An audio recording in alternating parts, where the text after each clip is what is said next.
Oh my god, hold on. Genshin. お姉さんと Genshin's おしゃ frozen. べりしましょ But う。 hello! Welcome, Clover, and welcome, Tanny. Yes, today I am streaming. Welcome! I hope you guys have been well. I don't know if anyone is joining me today, but this is a special stream. I'm not gonna be playing Genshin like I normally do. I'm gonna be having some tea and telling some stories. It's a bit of a tea time stream today. If any of you guys would like to join me in that.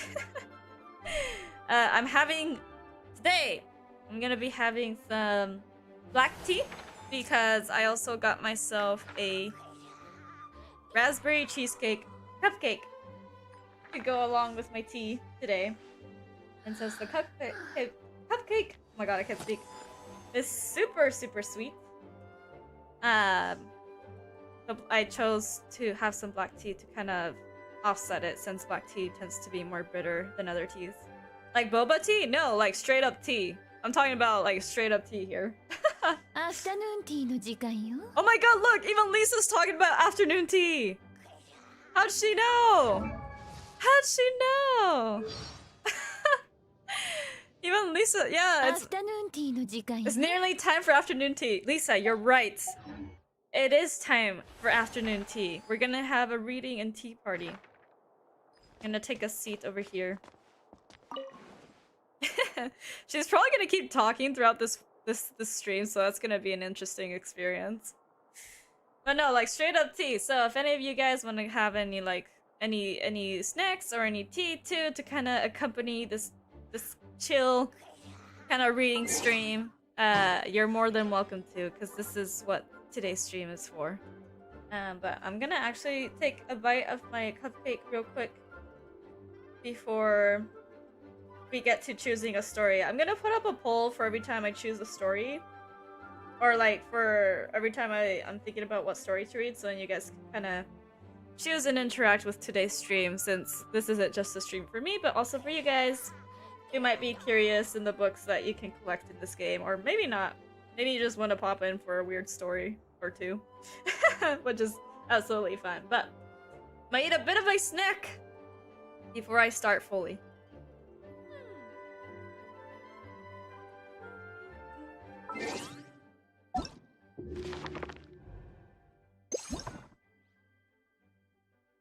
Because I don't think... I mean, I have a lot of these collected, but... I don't think I have the full stories for, like, all of them. Maybe I do. I guess I do, and I just didn't know.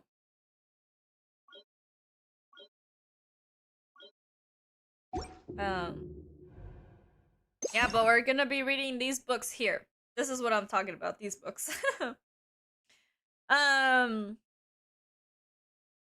So I'm probably gonna... I think you can only put up a poll... Hold on, let me check. The screen's gonna remain frozen for a second, so I hope you guys don't mind. But I need to check.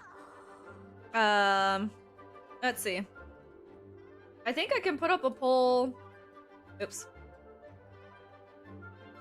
For like 4 options? Yeah.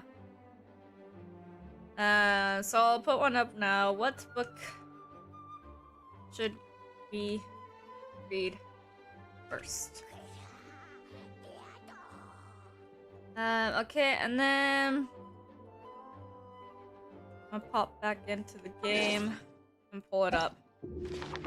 I might just choose 4 books at random, and then you guys can kind of choose. So some of the ones that I was really interested in was like The Legend of Vanessa, because that one's kind of long-ish. So we have this one, The Legend of Vanessa. Legend of Vanessa. And we also have... What is Mondstadt Tower? Can I read? I wish I could read like the descriptions of these books. We have Records of Joyen, which is I think about Liyue. Well, let's see. We have Legend of Vanessa. That's from Mondstadt.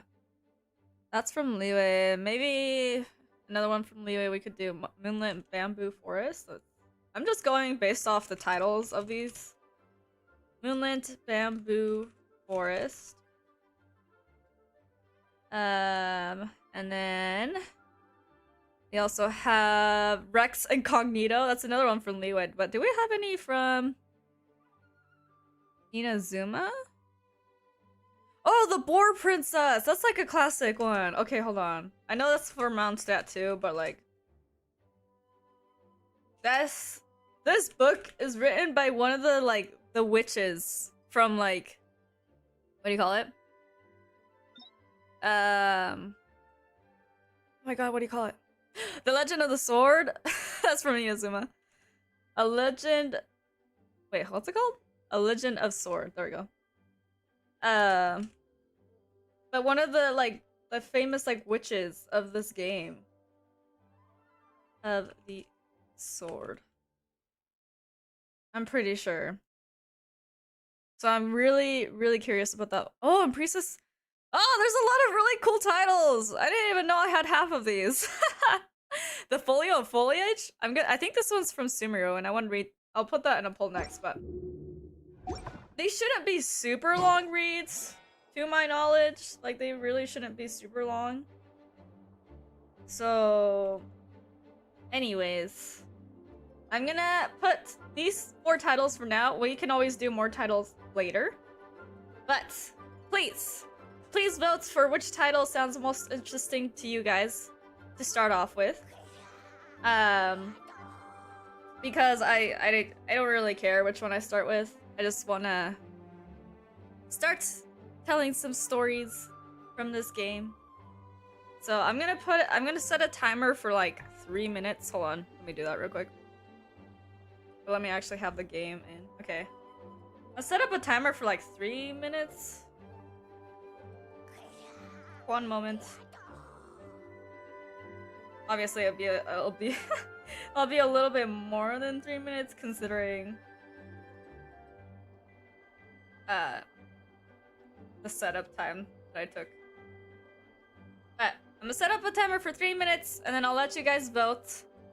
And then I'll close it after the voting period and then we will read one of these books. Hopefully the poll is showing up. Okay. I don't know if it is or not, but hopefully it is. While we wait, I'm gonna take another bite of my cupcake and probably a sip of my tea afterwards.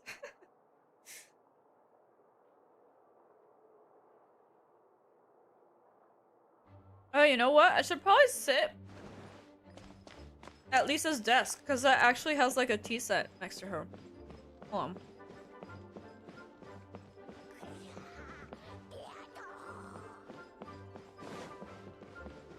Here it is. Yes, wait. Oh. No, I didn't mean to read the library rules. I already know. I already know. Okay. We'll sit here. Because we actually have, like, a tea set. I'll set it up in the same position as the thumbnail.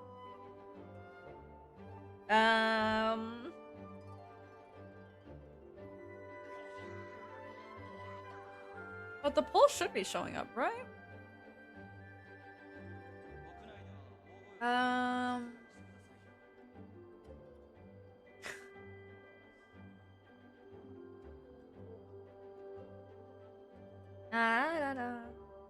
We have 1 minute left on our timer, so please vote on the poll. Please vote. We have 1 minute left. Juan. And yes, I said Juan. Because I can. And yes. Whoa! Oh my god, what was that? Okay. 1 minute, everyone! 1 minute! Little teacup is super cute. Oh, thanks! Yeah, I forgot. I forgot I included that little asset today. I want to read The Boar Princess. Vote then, Clobert! Vote! And hopefully everyone chooses different options and we don't end up with any ties or anything. Because that would be kind of sad. Also, I keep forgetting that we have the little girl that can speak like Hilichurlian or whatever. The Hilichurl's language, and so she keeps like talking in their language and it keeps like accidentally scaring me.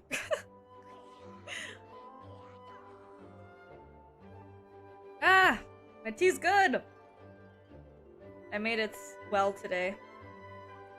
I have to fight La Senora? Oh my god, Clover! Good luck! I hope that maybe my background noise will prove to be calming to your fight. Okay. My timer went off, so I need to close the poll. Ending poll right now. And the results are in. 3 people voted. Oh my god! So there's an equal tie between Moonlit, Bamboo Forest, the Boar Princess, and the Legend of the Sword. That's no bueno. I'm doing it for a wish for Kazuha. Oh, wait. Why would you do that for Kazuha? That sounds so rude. Okay, so I'm gonna ask the same question again. What should we read first? And hopefully this time the tie will be broken. I'll only set that one for like 1 minute. It's a tie? I know, it's a tie. So Moonlit, Bamboo Forest is one. And then we have the Boar Princess as another. Chat, please, you have to come to a agreement here. Otherwise, we'll be stuck on the same poll. Maybe I'll just have to choose one at random. Legend of the Sword. Okay, I'm asking again. It's a tattoo. Wait, it's a tattoo on what? Sorry? A Q? Okay. I've asked again, everyone. Please come to a consensus. So that we may start reading soon. This is funny. And then I'm pretty sure I let people on I let people know on Twitter that I'm live too. So hopefully everything's okay. But yeah, anyways, I don't know. I decided this would be kind of like a fun thing because I don't know how many people actually end up reading, you know, like the stories as such. You know how you get wishes from doing the Archon quests? Oh, yeah! I do know that. Yes, I know all the way to get Primo Gems in this game, unfortunately. Okay, I'm gonna end the poll, and hopefully this time you guys have reached a consensus here. Okay. Ending poll. 3 votes to the Boar Princess! So we're gonna be reading that first. We're gonna be reading the Boar Princess first. Okay, so let me pull it up. Whoa. Okay, so where was that? Towards the bottom, I think? Yes, here it is. The Boar Princess. I have all 7 volumes, so I think out of all the books that I have right now, this is gonna be the longest. But the volumes are only like a couple paragraphs long, so it's actually not gonna take that long. Oops, I keep going up. Okay, Boar Princess though, volume 1. Yay! Yeah, you wanted to read that one, Quillbear. Okay, so let me take a sip of my tea before we fully start. Ah, okay. I wish I could. Here, let me turn up the audio real quick, a little bit. Oh no, it's all the way up. So when we go in the menu, the music kind of like quiets down a little bit. Oh well, I guess that will lend more... You'll be able to hear my voice better? I don't know. But we're starting with The Legend of the Boar Princess, the book that has been written by one of those, like, really fancy witch peoples that, like, Alice is a part of. Like, the freaking one event quest that I did not too long ago. I forgot what it's called, but, like... Anyways. Volume 1. In the midst of ages past, every living thing in this world had its own kingdom. Mondstadt was a forest in that age, a playground of the boars. In the forest was the Boar Kingdom, where everybody lived happily under the reign of the Boar King. The king had a lovely young daughter who had the prettiest snout, the whitest tusks, and the smoothest fur in the whole kingdom. The Boar Princess, beautiful and kind, gave the juiciest and sweetest fruits to her subjects every day. From sweet and sour berries to crisp apples to delicious tree mushrooms. The Boar Princess always shared her delicacies first with her friends. Every boar in the kingdom adored their king and princess, and every day they praised them so. Oink, oink, bless our king! As long as he reigns over us, we will never starve! Oink, oink, bless the gentle animal Archon for giving our king such a kind and polite princess. There are some words in the margin written in tiny handwriting. Dada, if I don't eat candy every night and pray every day, will I turn into a wild piggy? I want to be a wild piggy because they are so tasty. So, it seems like once upon a time, a long time ago, Mondstadt was ruled by boars. Maybe that's why there's so many boars in the forest of Mondstadt. Does that mean that after this story, I'm gonna be like feel bad for killing boars? Also, it looks like some child has written on the margins of this book, so I guess we'll be seeing the child's like handwriting too. But let's continue with Volume 2. North of the Boar Forest was a frozen tundra.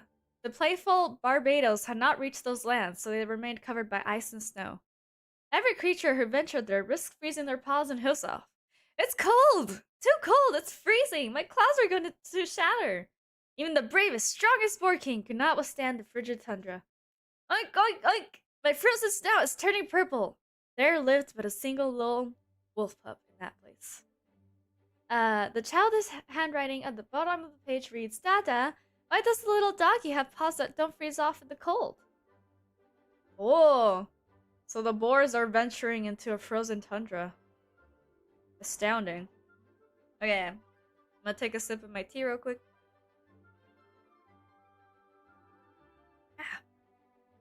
Oh yeah.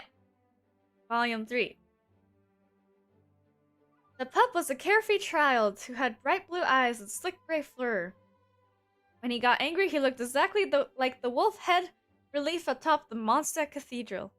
But one day, when he was hunting in the forest, he ran into an evil squirrel sorcerer. What? How do you... Wabuka! What? How do you read that?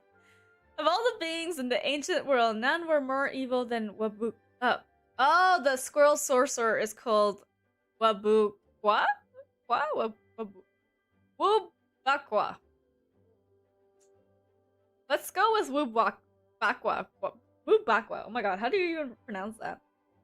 Not even demons and dragons. Wubakwa despised everything nice and swore to transform beauty into ugliness and turn light into dark. At the sight of the joyful wolf, anger boiled inside him. He cursed.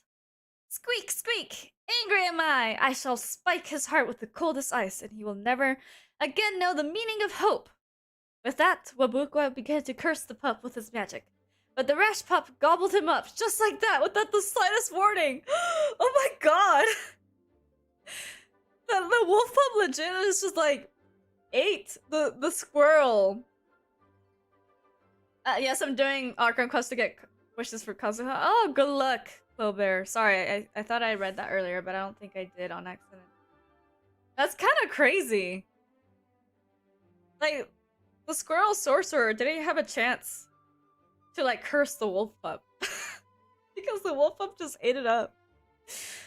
Wabukwa was so furious that he cursed the pup using the most foul and insulting words he've ever uttered by a squirrel. The pup felt the noise coming from his mouth, and only then did he realize his mistake. I'm so sorry, Mr. Squirrel. I thought you were edible. The pup wished to apologize to the squirrel, but he felt his throat tighten and then loosen. The squirrel slid down to his stomach with a gulp. A sheet of paper bearing fine handwriting is taped to this page. Lily, this is why you should eat cautiously when you're outside.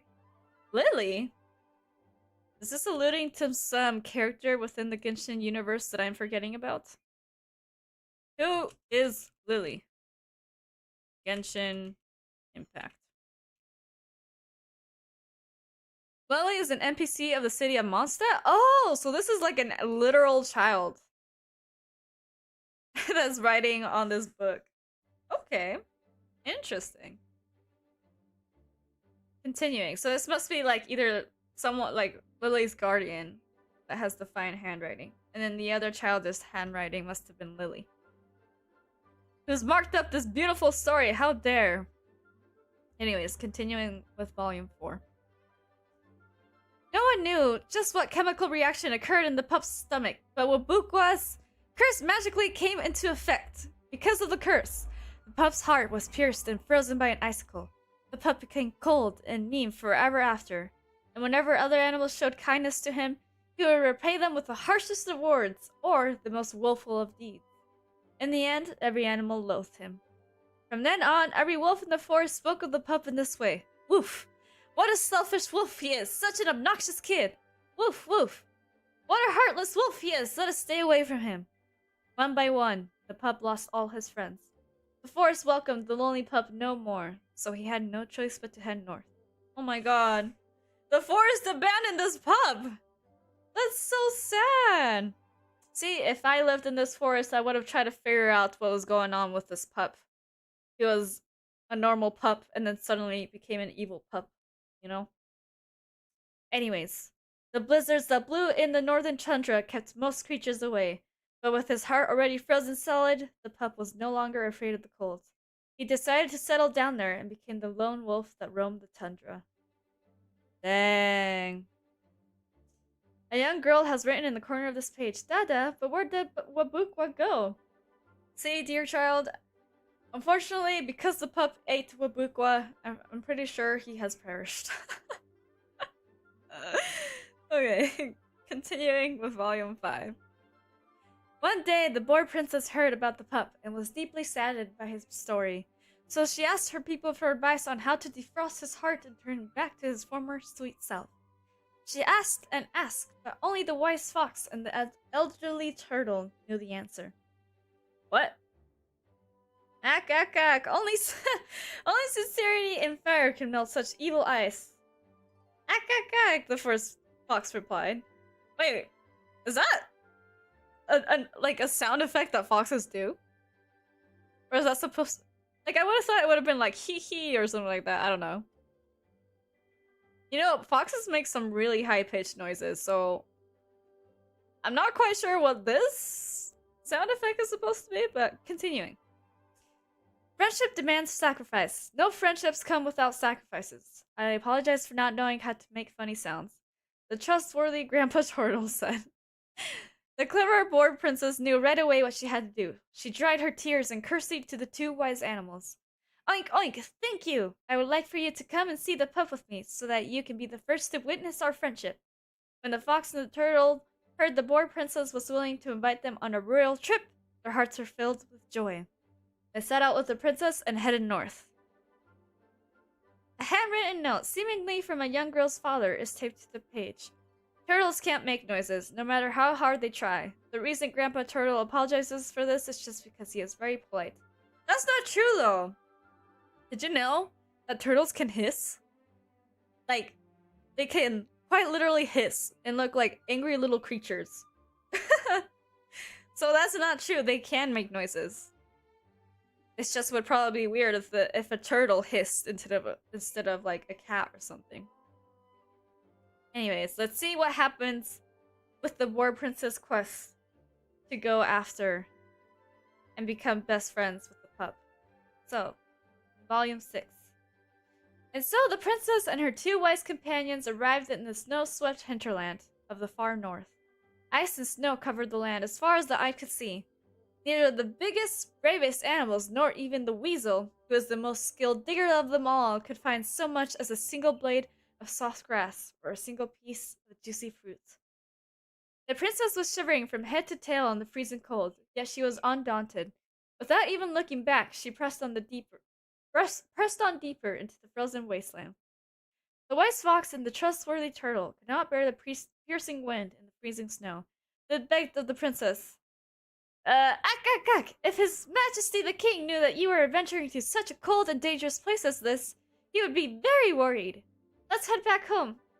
Ack, exclaimed the fox. Yes, I agree. I fear the snowstorm will get stronger and colder with each passing second. Let us at least rest a while and continue our journey once the wind has stopped and the sun is out. Once again, I apologize for not knowing how to make funny sounds, reasoned the turtle.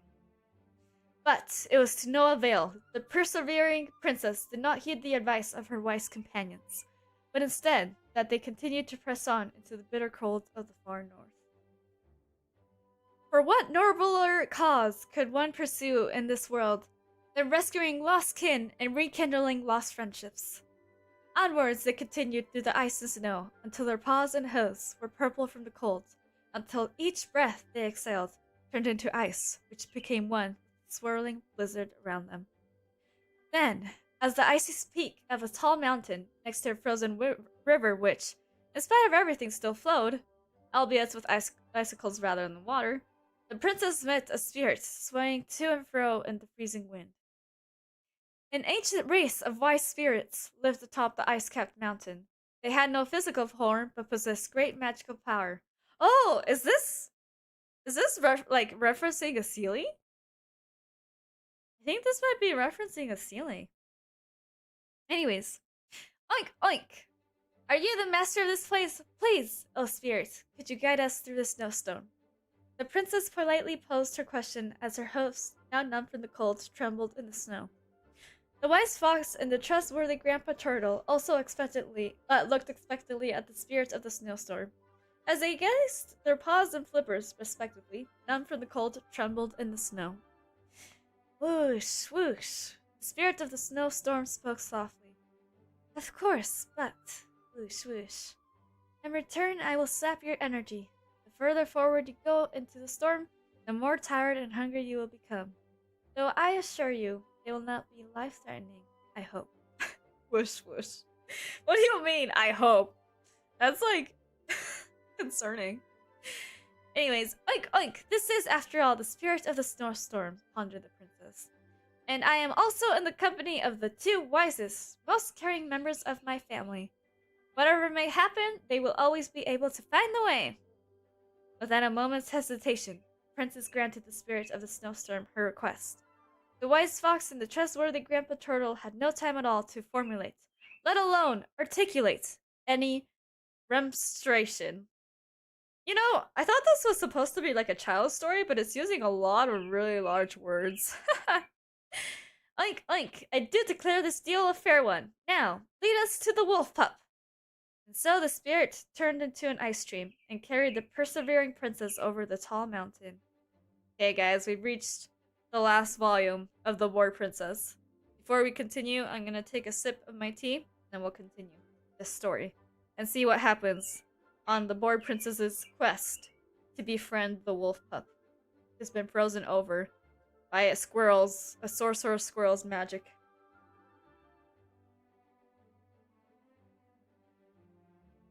Okay. Okay, Volume 7. After venturing through the bitter cold and the swirling storms, the bored princess finally saw the pup. Covered in ice, the poor pup's once bright blue eyes had now grown dim, and he had all but forgotten how to bark. Aroo! You have come at the right moment, for I haven't had lunch yet. Hearing his words, the kind poor princess could not help but shed tears. Her warm tears seemed to melt a little of the ice at the tip of the pup's heart. Aroo! Why are you crying? Oink, oink! You're going to starve out here. I have never seen such misery in my kingdom. I will sacrifice everything to feed your hungry belly. The pup was stupefied by her words. Aroo! Miss, you must be mad. No one has ever dared say such a thing to me. And when the pup saw the determination in her eyes, his frozen heart melted some more. Nope, that's why. I will sacrifice 2 of the wisest and most caring members of my family just to feed you. It is for the sake of our friendship. What?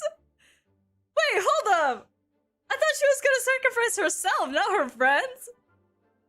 The fox knew what horror she meant and attempted to run, but he was penned to the ground by the pup and the boar princess. Grandpa Turtle was so frightened by the sight that he retreated into his shell. The pup and the boar princess enjoyed a delicious— Wait, the boar princess too? Enjoyed a delicious appetizer of fox out in the snow. Next, they found a cave, picked a few mushrooms, built a fire with some moss, and treated themselves to a tasty turtle soup. Oh! The pup felt the delight of sharing and making friends for the first time he could remember. His frozen heart melted completely, and he shed tears of joy. The princess took the pup by his paw, and the two merrily returned to their home. Wedged between the last 2 pages is a card bearing an elegant handwriting. Honey, I think it would be best if we donated this one to the library. Oh my god!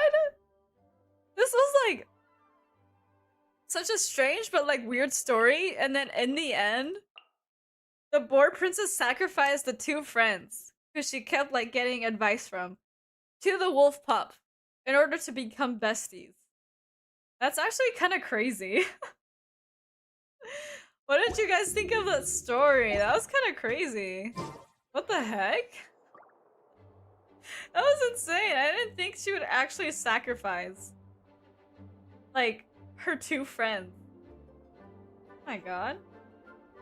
Well, since we finished one story, I'm gonna take a quick break once again. I'm gonna eat more of my delicious cupcake.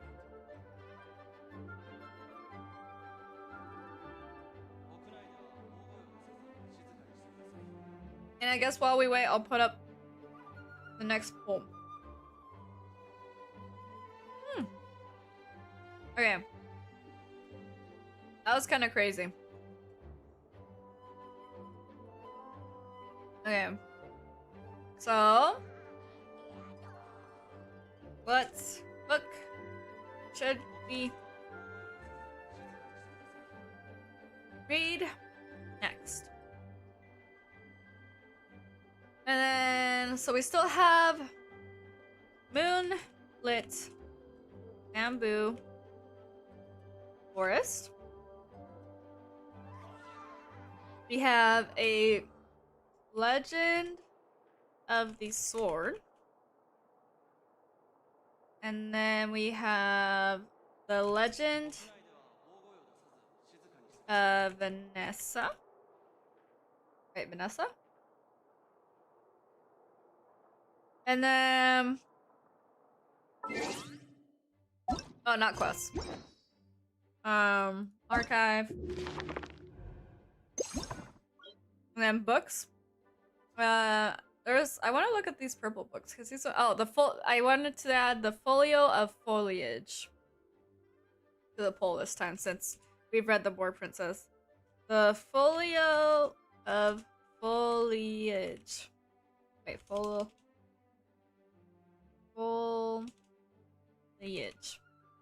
Okay. Once again, chat, I ask of you to please vote for what story you want to read next. And then while we wait, I'm gonna be having more of my tea and some more of my yummy cupcake.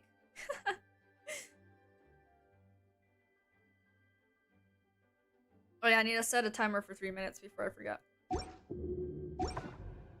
I need to set my timer. Oops.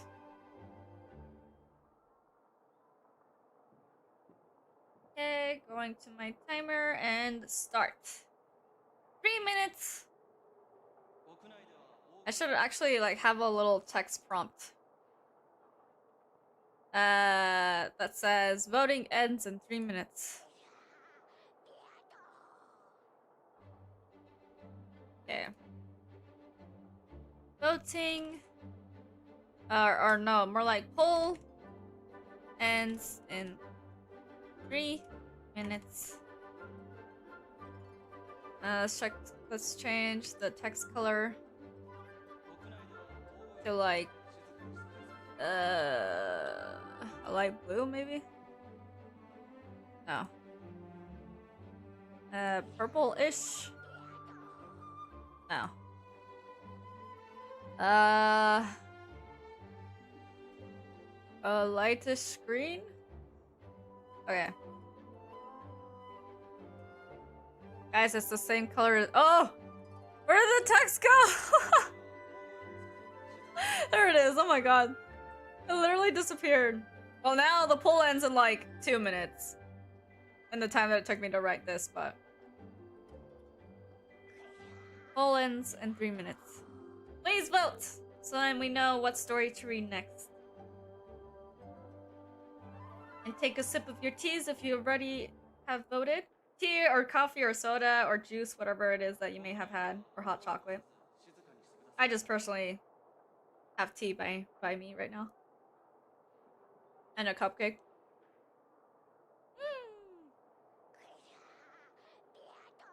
Oh, yummy.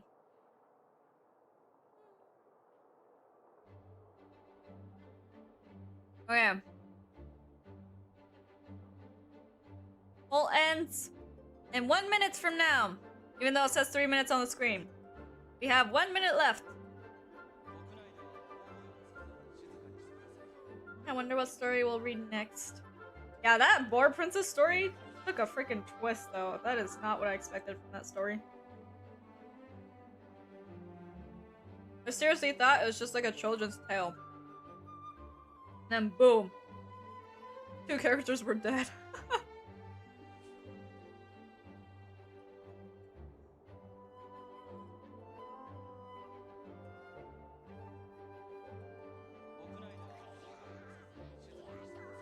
Yummy. My god, I'm so glad I bought my cupcake. It really adds to the experience, I think.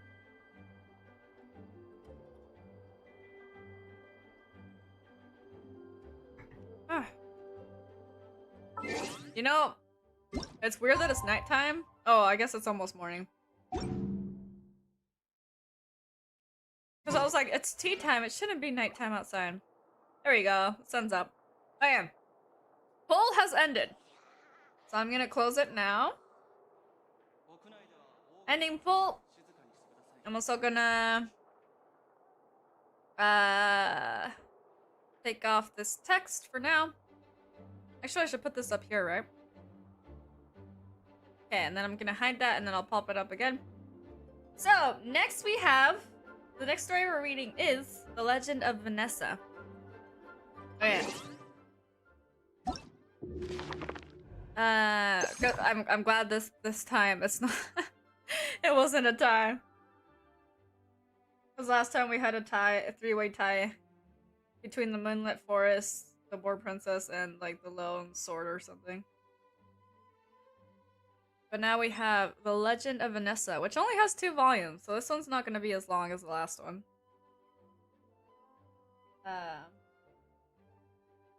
So Vanessa is a character that saves the people of Mondstadt in the webtoon comic of Genshin Impact. So if you want to see a more in-depth story of Lady Vanessa, she also has like, I think, artifacts or something dedicated to her. So if any of you guys are interested in seeing more of her story after this, you can go and read the webtoon comic of Genshin Impact. But for now, let's read what we have here. Volume 1. Friends of Mondstadt, let us revel. Drink to your heart's content. To freedom, to the Animal Archon, to Vanessa, the first knight to grace this world. Sons and daughters of Mondstadt, may the gift from the Animal Archon be engraved in your hearts, and let it be known that this gift is not freedom, but just defiance. And it transpired in ages past. Friends, do not excuse me for improvising, for it should be clear as day that the glory and freedom of Mondstadt were born when Barbados struck the strings dulce. Dolce? Dulce? Poems sing of heroic fame. Oh my god. Yet to commemorate unnamed freedom should they aim. Chained by the worlds, Mondstadt could barely suspire, and festivities were but vanity games of the rich. Beyond the grasp of the ordinary people, the withering dungeon Mondstadt was. In slavery games, the royals gaily relished. Oblivious to their place, the inmates were. A fiery-headed dame confined to a cell, from the southern plains she did hail. Born free, but now bound by chains, though restrained by a tyrant, her flesh remained. Oh my god. Still, her pious soul never ceased to pray for her people, for Mondstadt, for elusive freedom, if she may. Oh, so this story is interesting because this reads more like a poem or like a ballad rather than like a full-on story. But yes, Mondstadt used to not be a place of freedom before Lady Vanessa's time. She, along with Barbados, helped kind of free Mondstadt from the rich people that were kind of like taking over everything in this country. But moving on, Volume 2. Friends of Mondstadt, let us prevail. Drink to your heart's content. The day came when Barbados answered her devotion. The Anima Archon sought her fiery hair and descended to her position. Every being deserves a name, the spirits grinned. To weave your fair name into a song I yearn. I seek nothing but your friendship in return. The girl happily recuperated, her fears swiftly dissipated. And so, to the battlefield she marched, to Barbados' singing voice. The demonic dragon fled from her might, and the people did rejoice. Corpulent aristocrats crawled under their tables at such a valiant sight. Mondstadt is freedom, the wind sang for their people in delight. Lonely forest breezes converged. Jointly they overthrew the tyrant's tower from the sky. Broken free from shackles at last, the young lioness stood firm in the winds with her head held high. And so the fiery-headed dame won herself a prestigious fame. Her heart swells with appreciation to sing by the Anima Archon's side.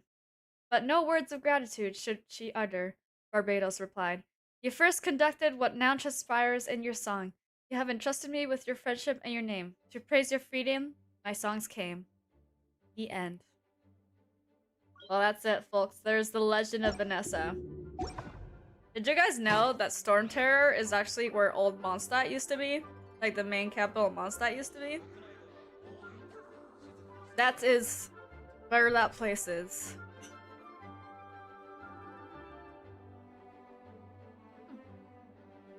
Okay. Sorry, I had to get a little bit of water after that one. Instead of tea. I drank some water instead of tea. Okay. So yeah, that basically was just a tale about like Vanessa's heroics, basically. And kind of like what the things that she accomplished during her time in Mondstadt. But now it's time for another poll! I'll set the timer once I actually put the poll up. So what book, or we're like, what story should we read next? And now I'll add Moonlit Bamboo Forest. Not forest. I'll also add A Legend of the Sword. And then the foliage.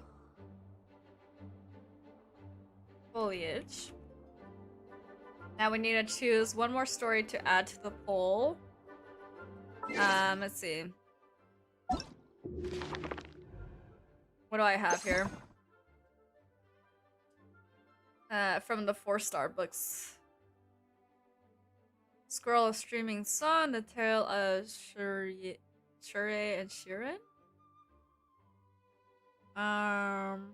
Princess Vina of the Fallen Nation. That kind of sounds interesting. So, since we have legends for like all the other titles, so Princess,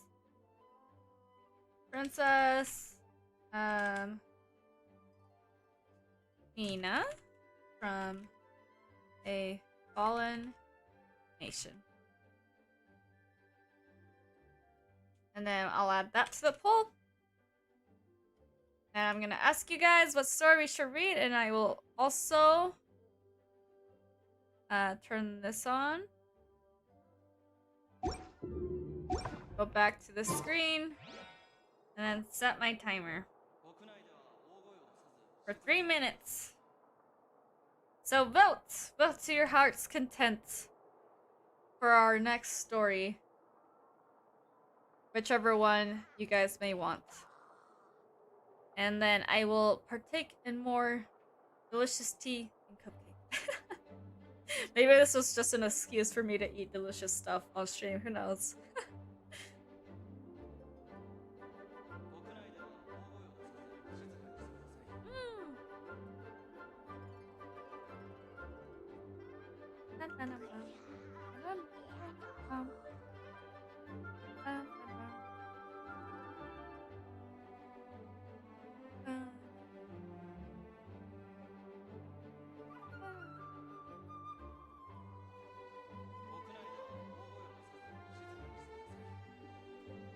But all non-step for the background for everything.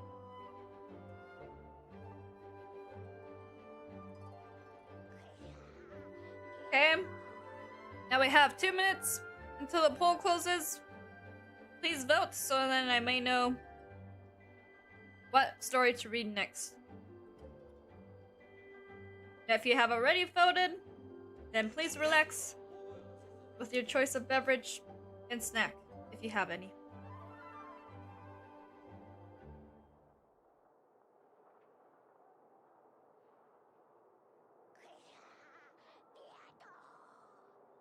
It'd be cool if I could change, like, the music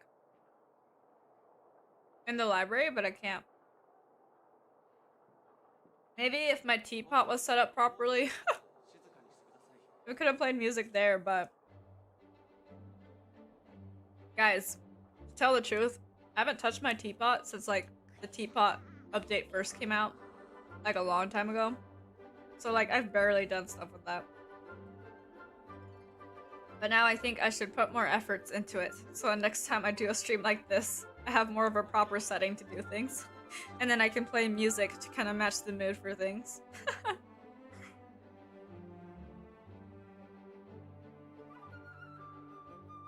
Maybe if anything, what I can do right now is mute the music in-game. And then like pull up the music, like miHoYo's music on YouTube and play that over everything. I don't know. Okay, less than 20 seconds before I close the poll. And then we will continue reading our next story.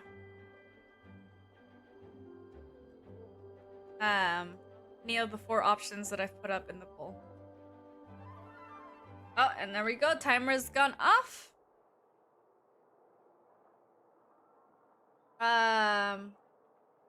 Wait, did I not put up the next poll?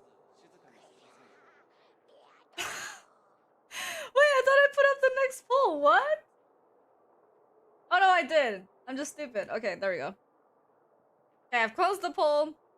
Now we got a vote for A Legend of the Sword, guys. This story... Oh, actually, let me hide the text first.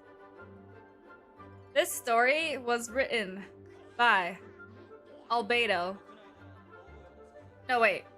Written by Jingshu. Art by Albedo. So that's fun. I think for our next story, I will do that thing where I like search up the YouTube music because I should be able to play it without copyright. I'm pretty sure. Okay. So here's A Legend of the Sword. Okay, so this is that one story collaboration, I'm pretty sure, between Jingshu and Albedo.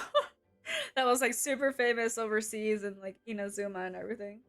So, let us start this really long tale, because oh my god. The difference between this. But I don't have all 6 books! Nah, hold on. Hold on. Wait, now I need to like search.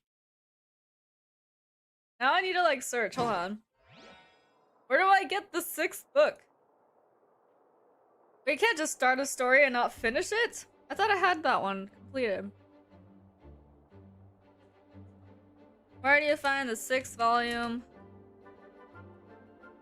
of A Legend of the Sword?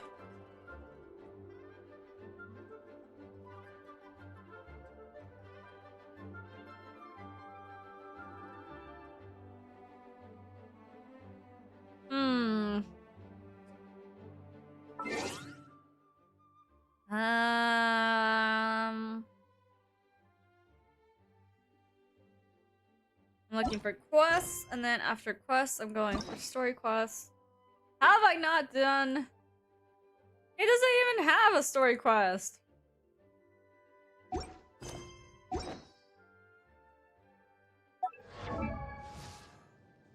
Where is he? This guy. How do I get your story? Do I have to unlock him at Friendship 4? Maybe we'll just end up with a cliffhanger on that one then. Fine. So be it. Or hold on.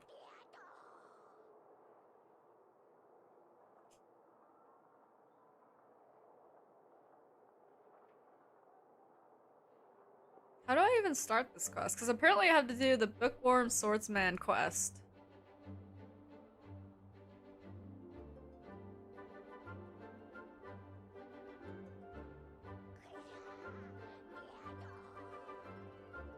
Wait, but I did do this one. So why do I not have the 6th volume? Whatever, sorry, I'm like dilly-dallying too much. It's time to read the next story.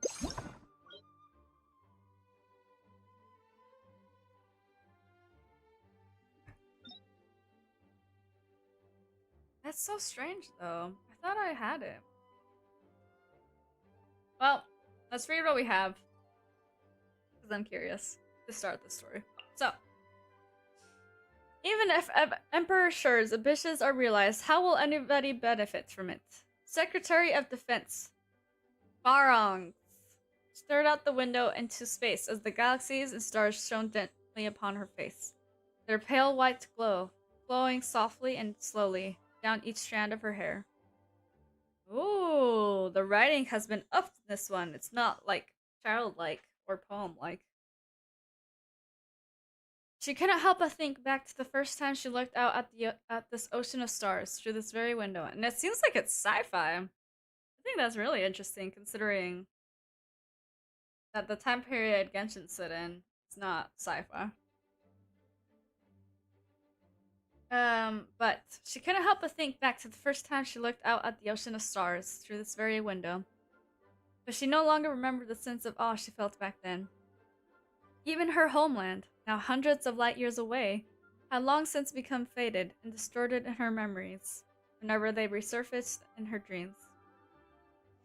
Forgive me for speaking out of place, Your Highness, but this war has been dragging on for far too long. We've battled through countless constellations, wiped out tens of millions of lives in all sorts of devious ways, and made ourselves viceroys and envoys of every obscure constellation we came across, all in an effort to make Emperor Shur's dreams a reality. But what has his grand vision brought us? One misfortune after another, and an ever-growing number of enemies. They're in every corner of the galaxy now. It's just a matter of time before they swallow us up. My brother's vision is for an empire that will rule for all eternity, one where there is no fear and where people do not lack for anything. The fate of many will no longer be dictated by the few. No one will enjoy a higher status than anybody else, and even incompetence will no longer be seen as a crime. And so, it is inevitable, oh my god, sorry, that those who cannot comprehend this grand vision are doomed to be swept aside. This is their fate. Princess Gophtha shook her head and spoke with a gentle yet cold tone. It seemed as if the intergalactic anti-guerrilla war had robbed her of more than just one of her eyes and one of her arms, because when Farang looked at her, she did not see the joyful young woman she once knew. I trust in brother's decision. He will not act out of mere self-interest. So please, even though it is you, don't say such things again in the future. Don't speak words that sow doubt. Whoa. This one's quite serious. I didn't think that a story like this would be all that serious, but it's, like, really serious. Okay. Well, let's see what happens in Volume 2. Surely, even Narmanda, consistent entirely of Yatsta-class warships, would have a tough job making a dent in defense as watertight as this one. Admiral Guildfried's overconfidence in the greatest technological marvel of the Empire meant that she was completely unaware that the rebels were, at the very moment, closing in on the fatal weakness of their base. The mighty Star Fortress, Ansharwan, designated personally by the Princess Gophtha, named by Emperor Shur, was now nothing more than a fragile egg before the rebel fleet, and Mother Hen was away from the nest. Bastinu deftly navigated the what are these names? Louch Clipper through the intricate and winding ventilation system, weaving between jets of poisonous gas and elemental clouds shooting out from holes in the walls, while trying to shake the automatic mechanical sentries on his tail. His eyes and ears filled with blood and scene before him merged into a continuous blur of color and light as the clipper shot ahead at breathtaking speed. Now's my chance, so thought Bastinu to himself as the propulsion system's energy core came gradually into view. It's time. So thought the Admiral Gildefried to herself as she gazed at the flashing sphere of light in the planet's orbit. Then she gave the order to launch an indiscriminate assault on the planet. Then Bastinu launched a fatal attack on the fortress's core. So this is like in the middle of battle. We got introduced to like two more characters. Whoever this Admiral Gildefried is, and the person Bastinu, who I guess is fighting against him, and like the other princess and the emperor in this story. This is really interesting.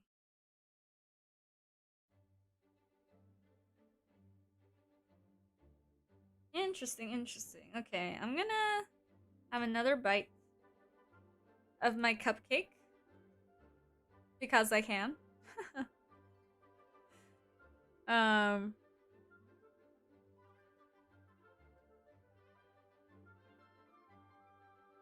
Uh-oh.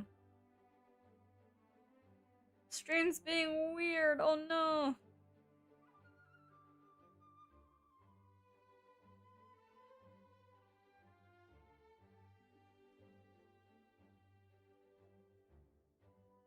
I hope it doesn't keep buffering like this.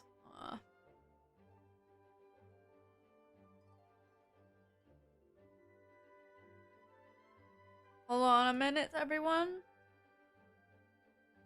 I'll try to figure out what's going on here.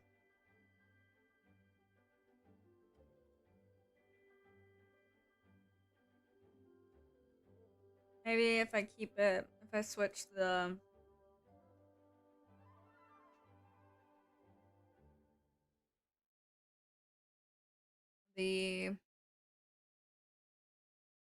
let's see.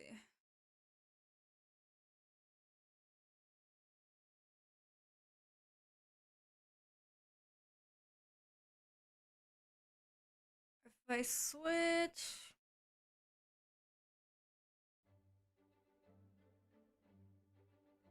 I'm not sure, actually. I don't know how to keep it from not buffering.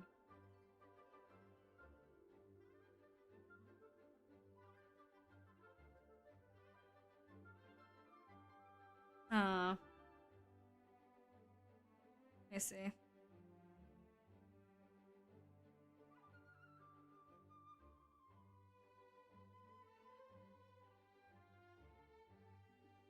Alright, I'm keeping an eye on the stream because I don't know what's happening.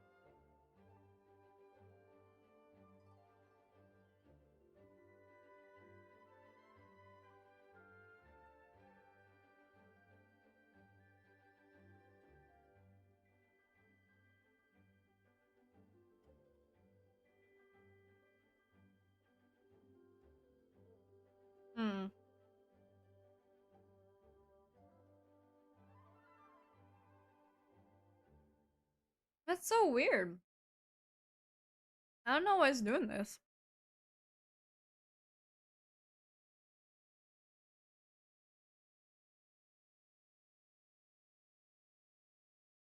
It's not like I'm doing anything special, so like I'm a wee bit confused.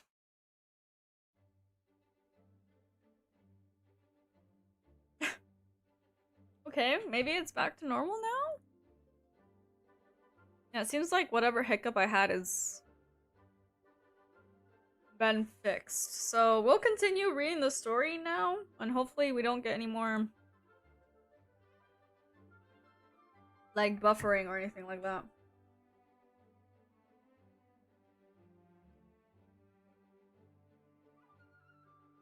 Because that would be no bueno. So, let's continue reading. After this massive battle ensues, what happens in Volume 3? Ooh, we're going flashback time. 10 years earlier, 25 light years away, when the nation under the rule of Suruga Shogante, cries of anguish filled the streets as people suffered bitterly. At that time, Suruga Shogante why am I reading this with a Spanish accent? Sorry. Was led by the Teatime shogun, Imagawa Ujizane. 4 years prior, after finally beheading Demon King Danjo-chu, the Tai shogun's own reign of terror began. It was in this time and place that our free and unrestrained swordmaster wandered the land. So this is where the sword comes in. His name was Bichu Kyubei, and he was known to the people as Shinkuro the Vigilante. This name! Wait, I just realized this name. I was just reading it, but like, Bichu?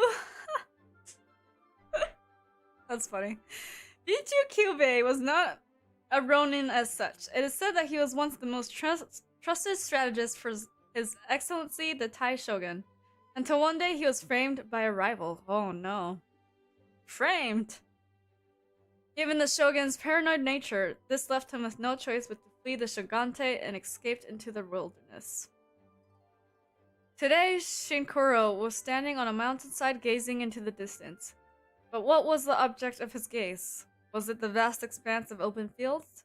No. Was it the mountain range in the distance? No. Was it the road stretching out ahead of him? Yes, although that's not the full story. So, what was the object of Shinkuro's gaze exactly? The farmers who had paid the swordsman in rice for his services cowered in fear, too afraid to ask. It seems that only the silent swordsman himself knew the answer to the question. Oh? Hold on a second.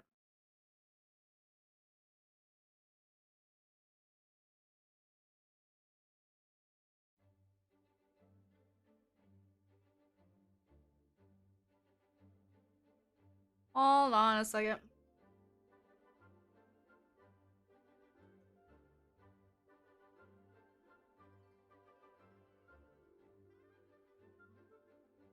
Am I back? What is happening? Oh my god, YouTube? Hello?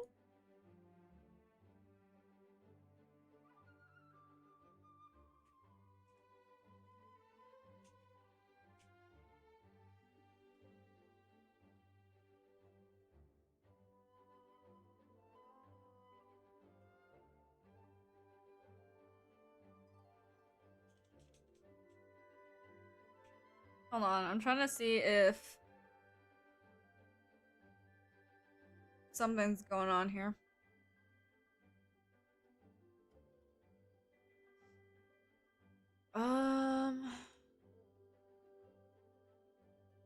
What? I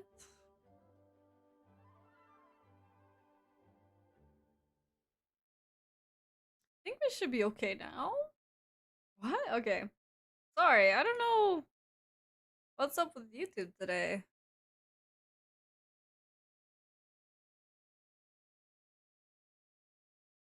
It says my stream health should be fine.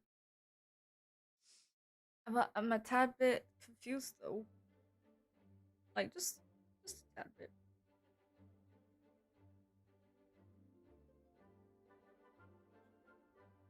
Hopefully everything's a-okay.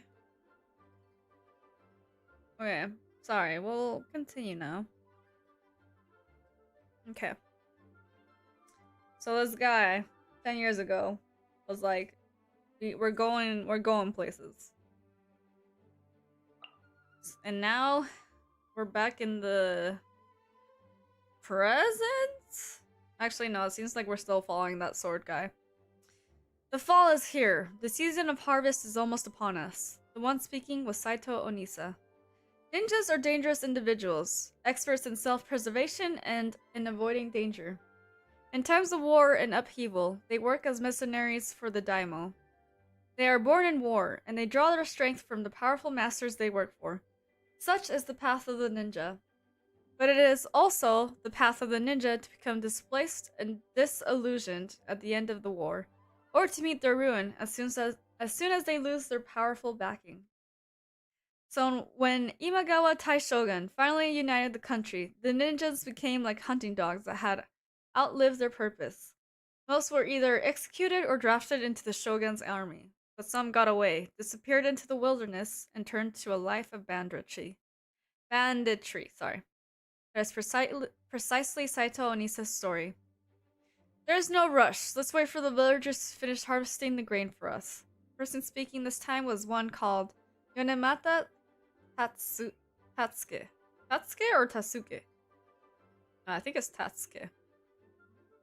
Bandits are either samurai who have grown wary of the warrior's way or farmers fighting to stay alive. They too are born in war.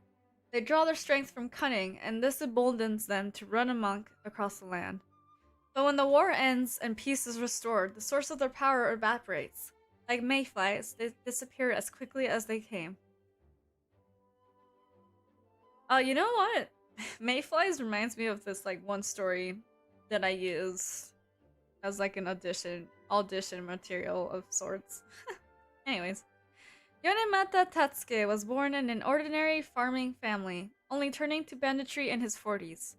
Yet despite his age, he took it with great aplomb and quickly established himself as a ringleader. The most terrible of all bandits are those who have themselves suffered terribly under an oppressive hand. Then we burn everything, leave no survivors. His was the voice of an age of upheaval. We have all these characters, but what does this mean? Now we're going to a different kind of like place, I guess. Okay, Volume 5. The terrain of Asada village was shaped like a crescent moon. Shinkuro had noticed this the very first time he set foot in the marshland. If he could organize enough villagers to lie in ambush up on the mountain's ridge, shielding themselves with the terrain and attacking downwards from high ground, defeating the enemy would be easy. Especially since the bandits would be wary from their journey. Furthermore, the villagers outnumbered the bandits, so surrounding them on all sides would not be difficult to pull off. But the biggest obstacle to this plan was the villagers themselves. A small group of easy targets would be needed as bait to lure the bandits into the valley, but after enduring an age of despotic rule, only to continue to suffer under the tyrannical and extraordinary taxation practices of the present shogunate, the mentality of individual self-preservation was deeply ingrained. How was he going to convince anybody to volunteer to be the bait and sacrifice themselves for everyone else's benefit? There was one other problem too. In wartime, a samurai's army finding themselves in this situation would be certain to use fire to make their ambush more effective. The wind from the mountains would make the fire spread quickly, trapping the enemy in the valley and dealing them a devastating blow. But this was a farming community seeking to help their land and village safe. Seeking to keep their land and village safe, sorry.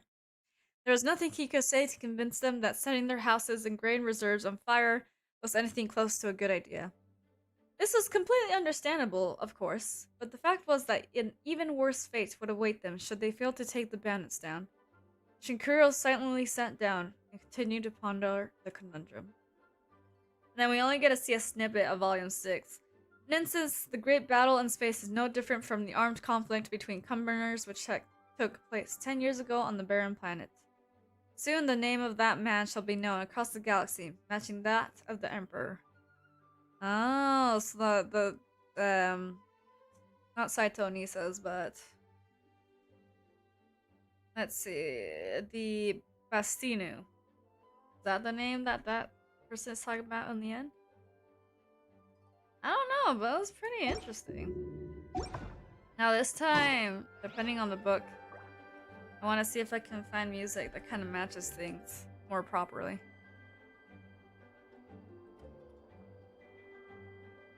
So,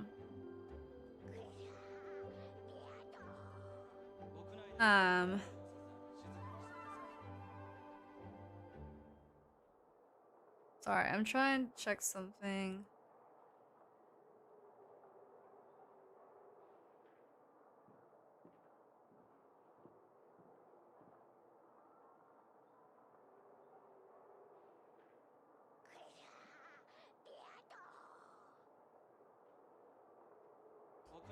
Huh.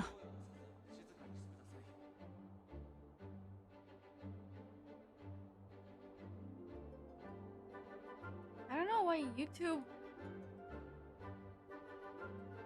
is being so weird. I do not understand. Huh.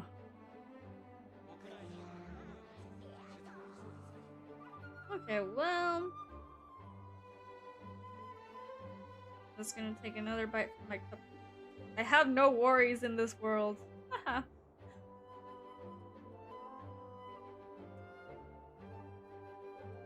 Actually, I'm gonna put a quick BRB. And I'll be right back.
Okay.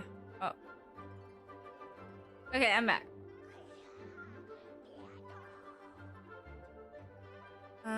Okay.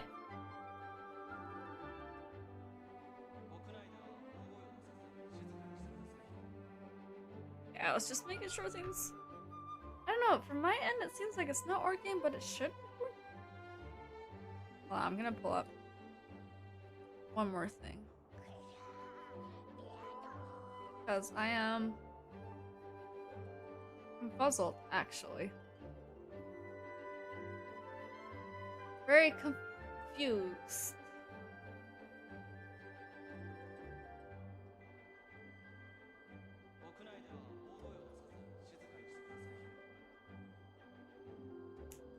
It should be working.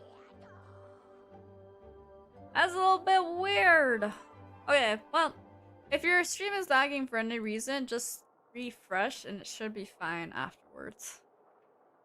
Like, you should be okay afterwards. Hopefully. So. Okay, continuing. We finished what we could of the... like, the sword story. So I'm gonna continue just kind of going from the stories that we have in the, like, poll that I've put in the poll. So from the earliest poll that I've done, we still have the Moonlit Bamboo Forest that we haven't read yet, so I'm gonna read that one next. Okay. Oh, do I not have all the volumes for this one? Oh, I don't! Never mind. I should double check. And then the Folio Foliage, do I have that one all unlocked? No. Oh no. Okay, how do I... What stories do I have fully unlocked from these? Like, purple-ish ones? Well, this one's long. There's none beyond this? Okay. Oh, I don't have this one either. Oh, the 6 Kitsune? Ooh! That one sounds cool. This one, I don't have. What about this one? Oh my god, this one's so long. The Dolores clan. This is about... What's her name? Eula's family? Hmm. Low-key curious about this one. Hmm. We have that one. We also have this one, but it looks like I haven't finished this one either.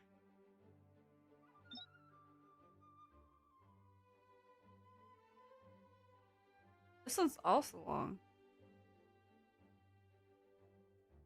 Interesting. Hmm.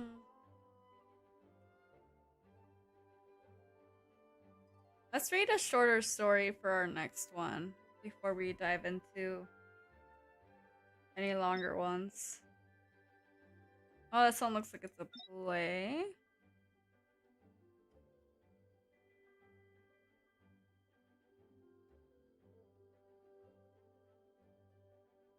Drunkard's Gallant, Drunkard's Tale. Let's listen to, let's read some of this Drunkard's Tale. You know, even though this one's longer than... it's actually longer than short, but it's whatever. Okay. In the land where the dandelion wine flows like a river, tall tales have a way of spreading far and wide, following closely in the wake of the wisp of wine. Far-fetched fables are always sure to spread when boasted between bursts by inebriated bar patrons. For these stories share something in common with the slurred speech and seasickness-induced swaying that so often accompanies them, which is that despite being clumsy and awkward, they are also highly entertaining. Legend has it that there was once a famous drunkard in Mondstadt. It was said that he could hold his alcohol as well as any hunter from Springville. You know, even though I'm reading books, I'm kind of tired of listening to this music, so hold on. We're switching locations. We're leaving the library.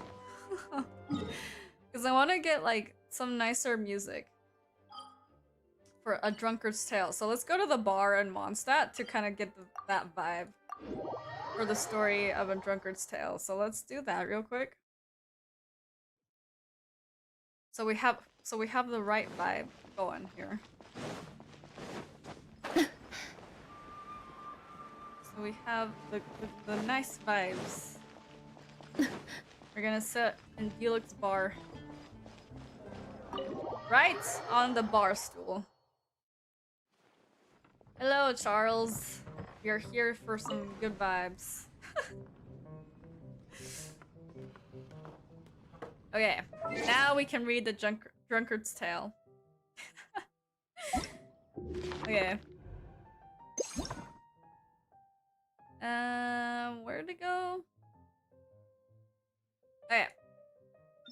So I finished off with the fact that drunk people tell some funny stories.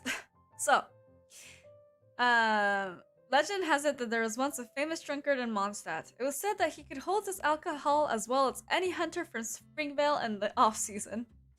And yet, still, he would drink till he was drunk.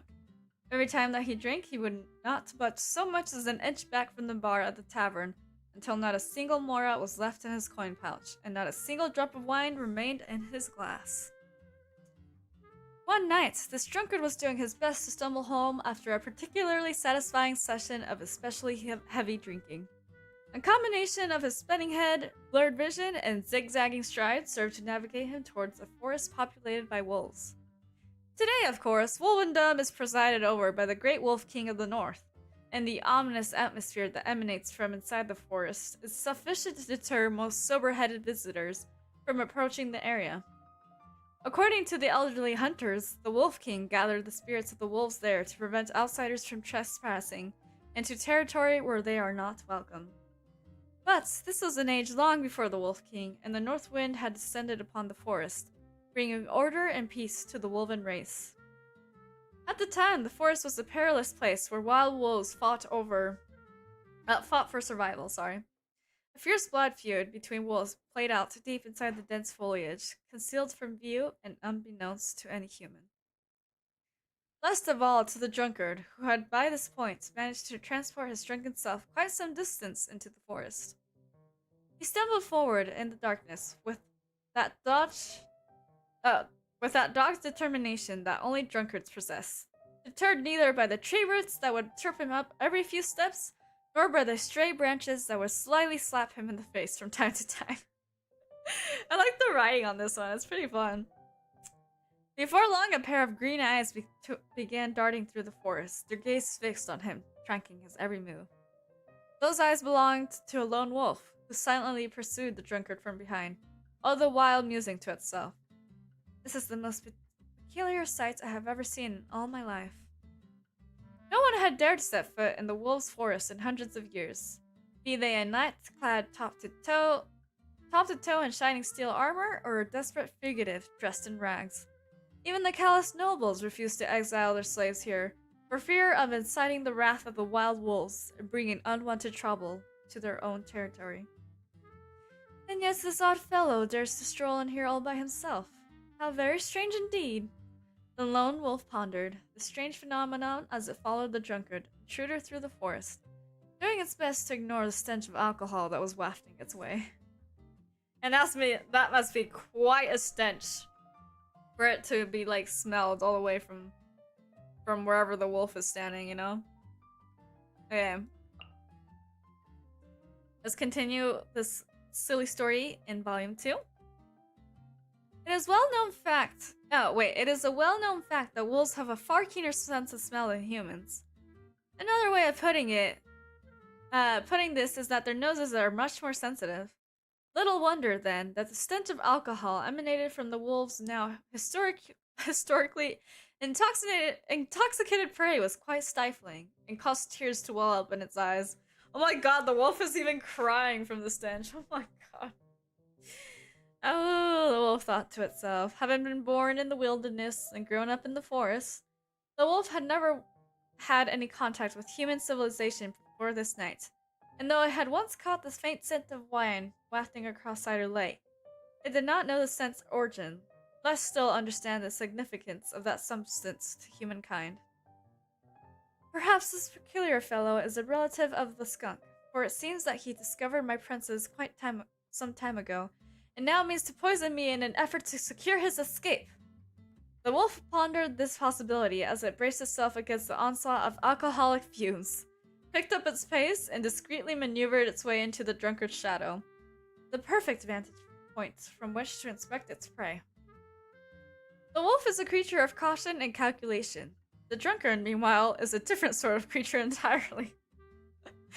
and yet, though the wine tends to dizzy the mind and dull the senses, it sometimes affords its consumers the curious capacity to detect subtlest of changes in the direction of the wind.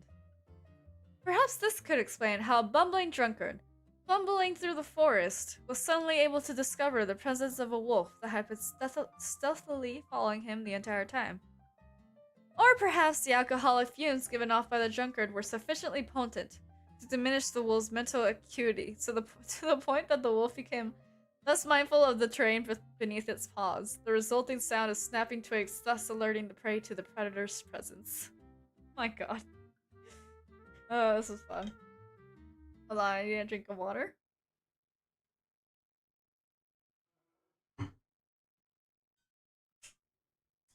Who's that? Don't suppose you know which way the toilet is by any chance? The bumbling drunkard rubbed his blurry eyes. Foul-smelling human, snarled the wolf. Who are you, and whence proceeds your stench? The wolf flared its nostrils, bore its fangs, and growled. Not only was the drunkard unafraid when he heard the wolf's gruffly voiced threat, but he even became quite animated. My friend, the drunkard replied, clearly I've offended you somehow. Sorry about that, but anyway, monster's tradition says you're not allowed to be drunk and bored at the same time. So, here we are, out in the forest on this glorious moonlit night. How about I tell you a story? His proposal was promptly punctuated by an mighty belch. Before this point, the wolf had no intention of listening to the belching buffoon's drunken ramblings. In fact, it was poised to deliver a fatal blow to its prey by lunging for the neck, sinking its fangs in and tearing his throat clean out. But the drunkard's belch blasted a further bout of fumes in the wolf's direction, assailing its nostrils with such force that it ruined the wolf's appetite entirely. Grudgingly, the wolf agreed. Grr. Perhaps I'm not so hungry after all. Let's see what nonsense tale you have to tell. The drunkard stretched out his arms and let out a loud yawn, disturbing a few dandelions in the process. And with that, the drunkard began to tell his tale. Wow, so the story, this is where the title comes from. That's funny. This whole story is, weird. Anyways, let's continue with Volume 3. Legend tells of a lone wolf that roamed a barren wasteland far, far away. Once he had been a king of his pack, leading them in a hunt, in battle, and in search for a home. Now the sole remaining legacy of those days were the scars that covered his body. He had led the way as they ran across the open plains, navigated through abandoned ruins, and passed through the domains of monsters in the Seelie. The wasteland was a cruel place. The Wolf King grew older with each passing day, and the other wolves gradually dispersed. As time went by, the wolf pack's history faded into a distant memory, until finally only the aged Wolf King remained, the sole survivor of its pack. This wasteland is said to be a land beyond the dominion of deities, inhabited only by the grotesque, ghostly remains of fallen gods, where the former places of the Seelie now stand empty. So when the solitary old wolf passed by a great palace and heard the sound of music coming from within, it caught its attention. Never before have I heard a sound so pleasing to the ears, whether it be a song of bird or insect. that it stays the pang of hunger in my starved stomach as this tune does. Intrigued, the wolf stepped inside the grey hall, trod across the overgrown weeds, and passed by a broken sarcophagus, on which a portrait of the deceased ruler was still clearly visible. Finally, he came to an inner room, where he saw a fair maiden strumming at her instrument. Her skin was ashen white, and her head was bowed down, her slender fingers gently stroking the fragile strings of the lute as she played a long-forgotten and mournful melody. The wolf sat down in front of the pale young maiden and forgot all about the pain of hunger, thirst, and loneliness for a short while, as it listened in silence to her song. The chirping of insects on a long-gone autumn night is the chorus of exiles singing mankind's most ancient song as they live out their plight. Stripped of all that the body once held close, the soul once held dear, songs and memories are all that now remain of yesteryear. The last singers, the first Seelie, they play their final tune in the Hall of Angels. The tiny Seelie playing in the forest were also drawn to the young maiden's tune, flocking to her to pay their respects. "What is this song that you play?" the wolf asked, puzzled, for it understood every line, every word, every syllable she spoke. And yet, hers was a language that it had never heard before, quite unlike that of any other being. "The song of the Seelie," replied the pale young maiden in a soft voice. "Long, long ago, we wrote the song for human savages, yet now we sing it to mourn our own fate." The wolf began to sing along, albeit clumsily, to the maiden's tune. The wolf's voice was husky and broken, filled with a lifetime of sorrow. "What are you singing?" the maiden asked of the wolf. "This is our song," responded the wolf. "It sounds ghastly." The maiden made no attempt to soften her criticism as she continued to caress the lute's strings. "You are welcome to sing along with me all the same." And so, a shared chorus sung by a fair young maiden and a wary old wolf filled the chambers of the long-abandoned palace.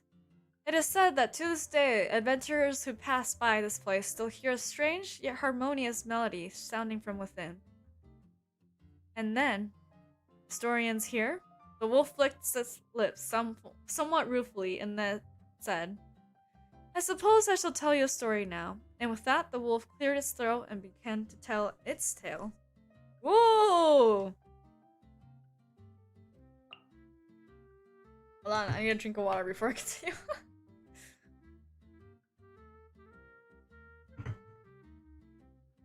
This story was a lot more interesting than I thought it would be. It started off really funny, so I thought it was just gonna be comedy, but it's actually like a lot more like a lot more of a sad tale than I thought it would be.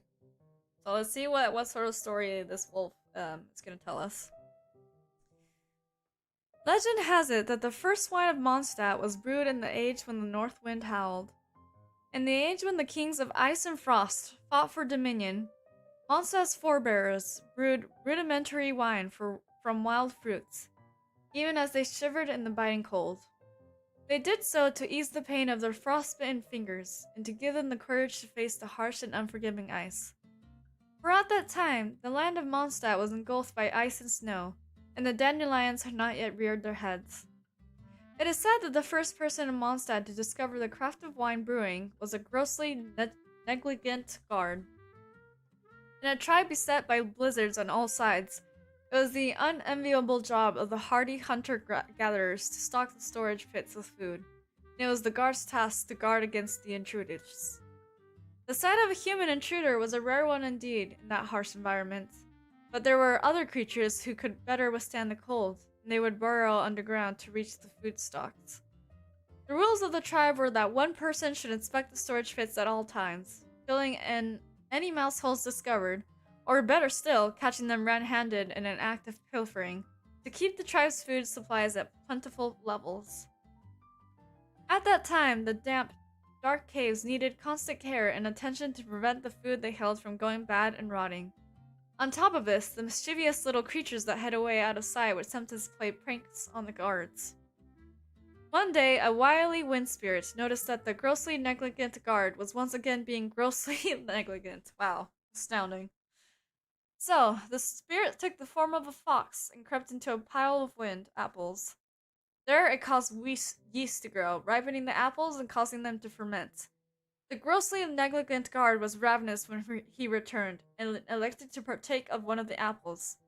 The mellow taste of fermented fruit delighted both his body and his mind. Immediately, he took animal hide and squeezed the juice from the apples, creating wine. Oh, okay. The grossly negligent guard, who first invented brewing in the edge of ice and snow, also became Mondstadt's first drunkard. It is said that he was the first person ever to fall into a drunken dream. In his first drunken dream, he drunkenly entered the dreams of a lone wolf. Somewhere in the long-lost past, or perhaps the far-flung future, he fought fang and claw with rival wolf packs, battled with humans for food in the midst of a raging snowstorm, and met the first Seelie. The tribe-dwelling human and the pack-dwelling wolf could not bear to live in solitude. This newly brewed wine served to bring man and wolf together in their dreams. But their attitudes toward these dreams were poles apart. The human who only knew the wind and snow yearned for the wasteland where the lone wolf runs freely. But the lone wolf was fearful of the human's desire. It could not understand why this human was captivated by dangerous illusions and sought hope from within them. What concerned the wolf even more was that when in a drunkard human dream, it could no longer distinguish whether it was a wolf or a human with the wolven spirit. Oh, hi Maelo! Oh, I missed tea time, but I'm gonna enjoy some dinner and all. Yay, story time! Welcome to the stream, Deep States! Yeah, no worries about tea time.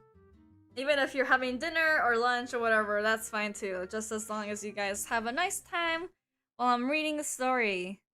Right now, I'm reading a story about this drunk guy and a wolf who are exchanging stories. Because somehow the drunk guy's breath made the wolf, like, feel weird. So now they're just exchanging stories. Which is a little bit strange, but it's whatever. It's pretty interesting so far, so honestly, I don't mind. I'm almost done with this tale, though. Let's see. So the wolf was like, who am I? and now let's see. So the wolf swore an oath never to touch the human's poison again, to resist the allure of wine. Wolves are not the children of the wind, and the land of wine and song is not their home. So the wolves left the human's domain and settled far off in the wilderness, and deep in the mountain forests, places where the scent of wine could not reach them. What you humans call wine, we wolves call the abyss, the wolf hollowly concluded. But as the wolf turned towards the drunkard to say this line, it discovered that the drunkard was now lying fast asleep on a bed of pine branches. The wolf was most displeased and violently expelled a puff of air from his nostrils before leaving the still pungent pile of sleeping human to his business and going on its way. Wow. So in the end, the wolf was trying to tell the drunk guy, a warning story. And the guy just like fell asleep in the process. That's funny. Okay. So that was A Drunkard's Tale.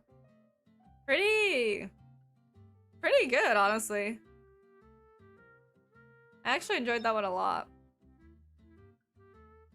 Let's see. Trying to see what's my next, like, completed set of books. Because now I've realized that not all the books that I have are completed, so now I need to check. Oh, this one's like a play. This one has 11 volumes. So I don't know if that's something you guys would be interested in. The Fox and the Dandelion Sea is one we can read next. This one's not completed. We already read The Boar Princess. Oh, I see. The ones that are completed have a check mark next to them. Oh, we can also read The Tale of Shiruya and Shirin? You can read this one or The Scroll of Streaming Song. You could also read that one. So, is there any of these that you guys are interested in me reading out of those books?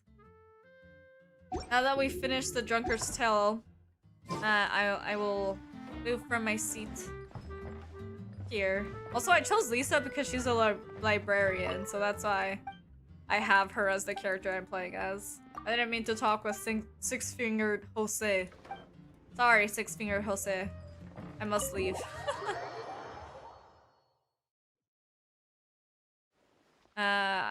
Let's see. I don't know which story to read next. So we have what's this? This is ballad. We have Rex Incognito. We have Breeze and Mist the Forest, which I thought I hadn't collected all of, but apparently I have. We have The Fox and the Dandelion Sea. You know, a lot of these stories have to do with foxes, and I think that's pretty interesting. Well, I'm okay with what you pick. Okay, I just don't know. Actually, I do. I do know. I want to read this tale because it's pretty short. Or I thought it was pretty short. Never mind, it's not pretty short, but whatever. We're gonna read it anyways. The Tale of what is it? Shiruya and Shirin. 2 SH names. So before I start reading this one, I'm gonna drink some water.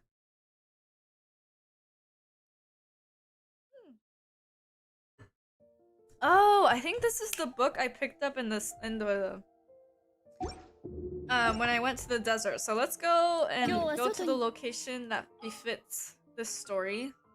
So I think I found it over here actually, in this new area. I'm gonna go here so we get some good music backgrounds that has to do with the desert. Oh, this area is a little bit creepy though. Hold on. Let's go with this. I like the music in this area, so I'm gonna go here instead. Plus, it has a cool atmosphere. I do like this area a lot. I still haven't completed the story quest, but I want to, because, like, what is the deal with this light, bro? Anyways, this is a pretty good spot. Wonder if I can sit anywhere. Well, I don't see anything, but this is a cool area, so now we're here. And now we're gonna pull up the next story. Which is this one. Okay. Volume 1 of this story. So, the next story I'll tell comes from the age of Shiruya, the Lord of Pestilence. Though at this time, that vassal ruler had not yet gained notoriety for Shiruya's plague, nor had his subjects been scattered amidst a world of darkness, left to become wild creatures who had lost their language and faces. The Fairy of the Moon Maiden City paused for a moment, then stretched out lazily. The moonlit silver coins jangled on her wrists and ankles, as if displeased with the jouncing of the sumpter beast. Anyway, little raven, do you know the meaning of the name Shiruya? I don't even know if I'm saying that yet. Shiruya. Ruye? Who knows? Let's see. One who is ridiculous and despicable? The youth whom she had rather one-sidedly named Raven answered casually. Suffering the heat of the sun and the threat of quicksand, he had little interest in his travel companion's stories. In our tribe, Shiruya is a disgraceful name branded only onto the foreheads of exiled chiefs and spoken only in curses and mockery. It's a tradition of ours, but I'm sure that the tradition of other tribes are not so different. Mortal awareness is just like quicksand, shifting with the winds of time. How bizarre! Raven, replied My god, the words in this one. Perfunctorily, drawing an unexpectedly enthusiastic taunt from the fairy. Now, actually, in the lost language, Shiruya means unweaned lion cub. His father, Parvizarvan, gave this name to his newborn son, oblivious that he, the vassal king who referred to himself as the spirit of unceasing victory, would be torn apart by his own beloved lion cub. The fairy paused, seemingly afraid that her audience was getting bored, and exchanged glances with the youth before continuing her tale. As for this Parvizarvan, legend has it that in the days when mortals ruled as vassal kings, he was one of the mightiest amongst them.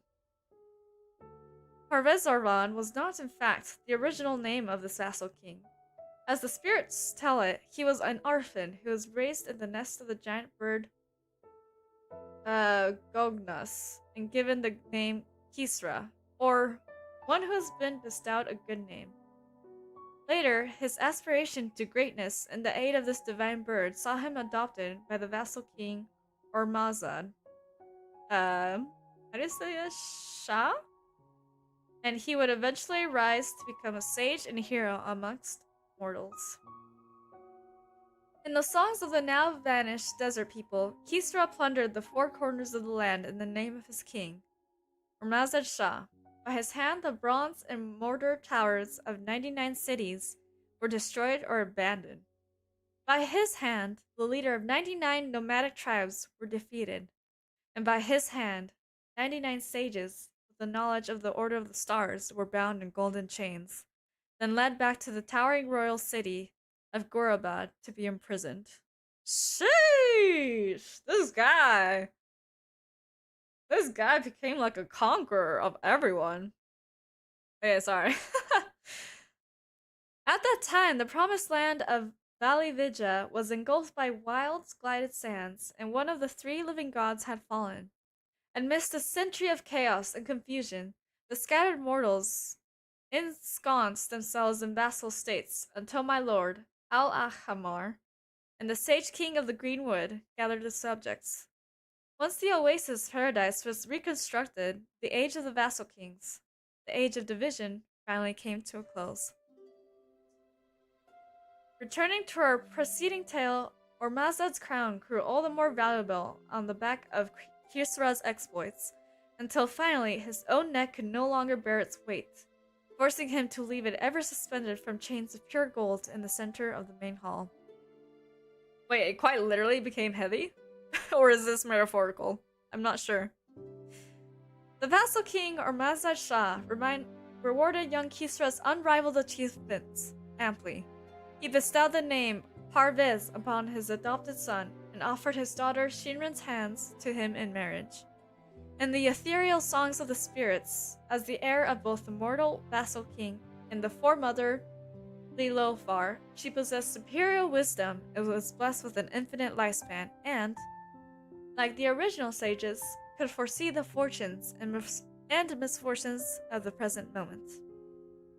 If Kisra Parvez had stopped there, his reputation as a hero would have continued unblemished. But one cursed day, Ormazad and all 300 of his offspring suddenly died in one night in the city of Gorabad. I'm sorry, all 300 of his what?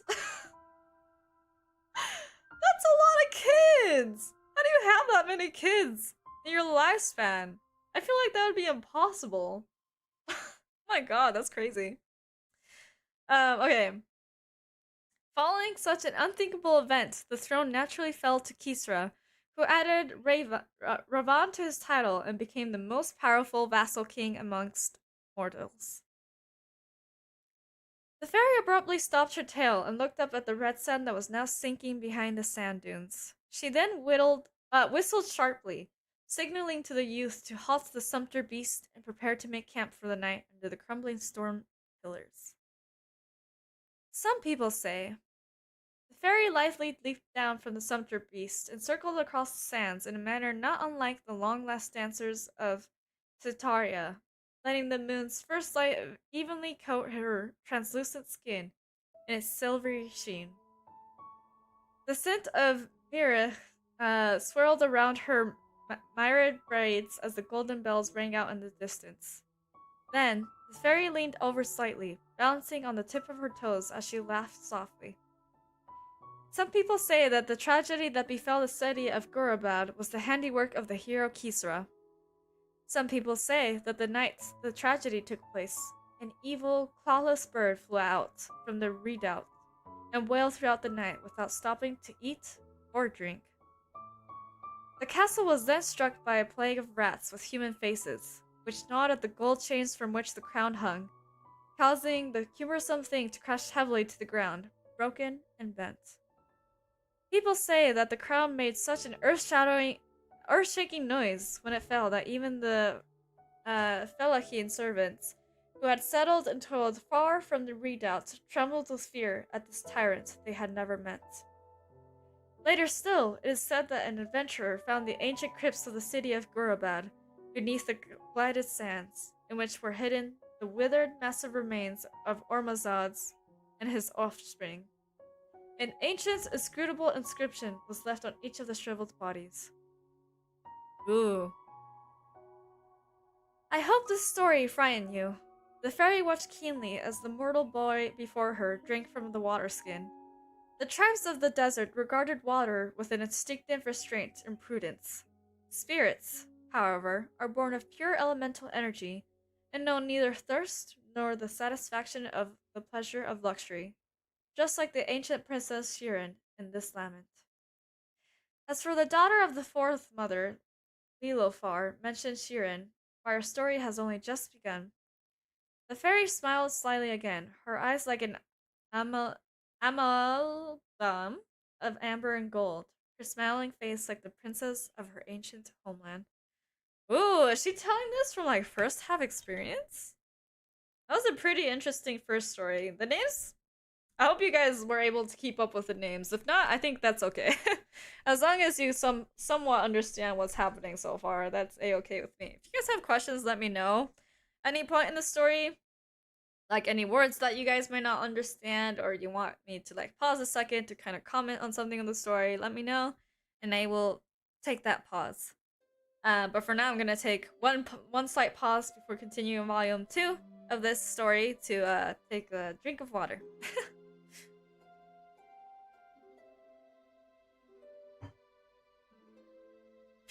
Okay. Volume 2. At that time, the promised land of Valley Vidya was engulfed by wild glided sands, and one of the three living gods had fallen. Amidst a century of chaos and confusion, the scattered mortals ensconced themselves in vassal states until my lord Al-Ahamar and the sage king of the Greenwood gathered their subjects. Once the oasis paradise was reconstructed, the age of the vassal kings, the age of division, finally came to a close. Yes, you've mentioned this part of the story already. The youth's tone was rather impatient, as he gazed at the full moon hanging in the starry sky, using the positions of his companion stars to determine the day's next route. Okay, will do? Yeah. But the spirit knew that he was, in truth, listening earnestly to her story. She couldn't refrain from letting out a triumphant snort, but was immediately annoyed by this unbecoming action. The mortal mind is as fickle as it is forgetful. How should I know whether you were listening or not? But, to the subject at hand.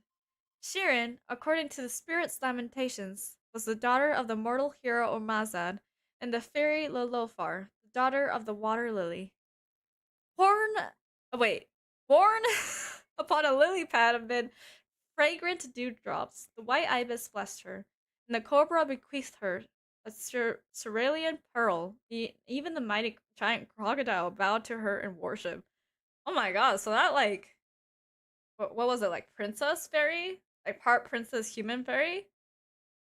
Was like really, like a really, really special figure. As the foremother of the spirits, before she delivered her daughter to the mortal vassal king, Lilofar prophesied 3 times. First, that Shirin would fall in love with the great hero, and the progeny of their union were to surpass their father. Second, that many of Shiren's relatives would enjoy a sweet end. And third, that Shiren alone would be given possession of her father's kingdom. Then Lilofar gave three admonition, admonitions to her mortal darling. First, that her joy would bring tears to her father's eyes. Second, that they should no longer feast at the same table as their daughter after she was wed. And third, that their daughter's heir would be an ill omen upon the king's land. The king, however, only smiled at these prophecies and admonitions. Later, Shiren's father offered her hand in marriage to the great hero Parvez Arvan, fulfilling the first prophecy, right? The youth said, interrupting the spirit's story. That's correct, though not entirely so. The spirit laid a finger on the tip of the youth's nose, and the latter hurriedly moved away. His face flushed, as if he feared she might put some ethereal, deathly curse on him. The spirit once again found herself amused by such an innocent act. By the time Shiren grew a little older and more cognizant, the vision her mother laid out for her became a lingering curse. She spent her days awaiting her chance to fall in love with a hero, waiting for the day when she would inherit her father's kingdom, and longing for the sweet and perfect future. But it never came. Truth to be told, Shiren's marriage to the hero Kisra was not a happy one. After all, mortal heroes are all warped people, harboring the ambitions to rule. The daughter of Lilofar carried the pride of the spirits, and thus she found the golden trap of the mortal hero's supposed affections hard to endure, and she found no peace between the bed and the hearth. And so at last, a vivid hatred coalesced from this passionless, dull, rotten life. The same hatred that those imprisoned in the silver bottle carry. Later, on the night of the infamous grand banquet, a few lowly slaves, mages of the Mazandran oasis, or perhaps some illiterate Philippine servants, dripped scorpion venom into musk honey and offered it to the vassal king Ormazad and his 300 heirs. They then watched as they sunk into the sweet, dreamless landscape of death, drowning in the fat and blood of the wretched as their blood and tears flowed freely. And on this night, all who remained with dreams left to enjoy were Shiren, who had been excluded from the party by her own father, and her reluctant co-conspirator and husband Kisra. The lowly regicides were thereupon submerged in the honey pot as punishment by the new king, and they cursed him with their last breaths as they choked on the sticky honey. And from the new king's mouth gushed blackened, dirtied, and bloody lies, which gradually stained his hero's reputation a deep black. And so, the second prophecy was fulfilled. Later, Shiruya, the son of Kisra's Parvenzarvaran, grew to adulthood beloved by his mother, but was banished by his father from the towering city of Gorabad. Made by his father to hide his face and flee on a fast steed, Shiruya was henceforth forbidden from setting foot in his city again. Undoubtedly terrified of the fairy mother, Lilofar's warning, it was Parvuzarvan's vexation that gave rise to the cowardice that spurred the decision. Oh my god, hold on a second.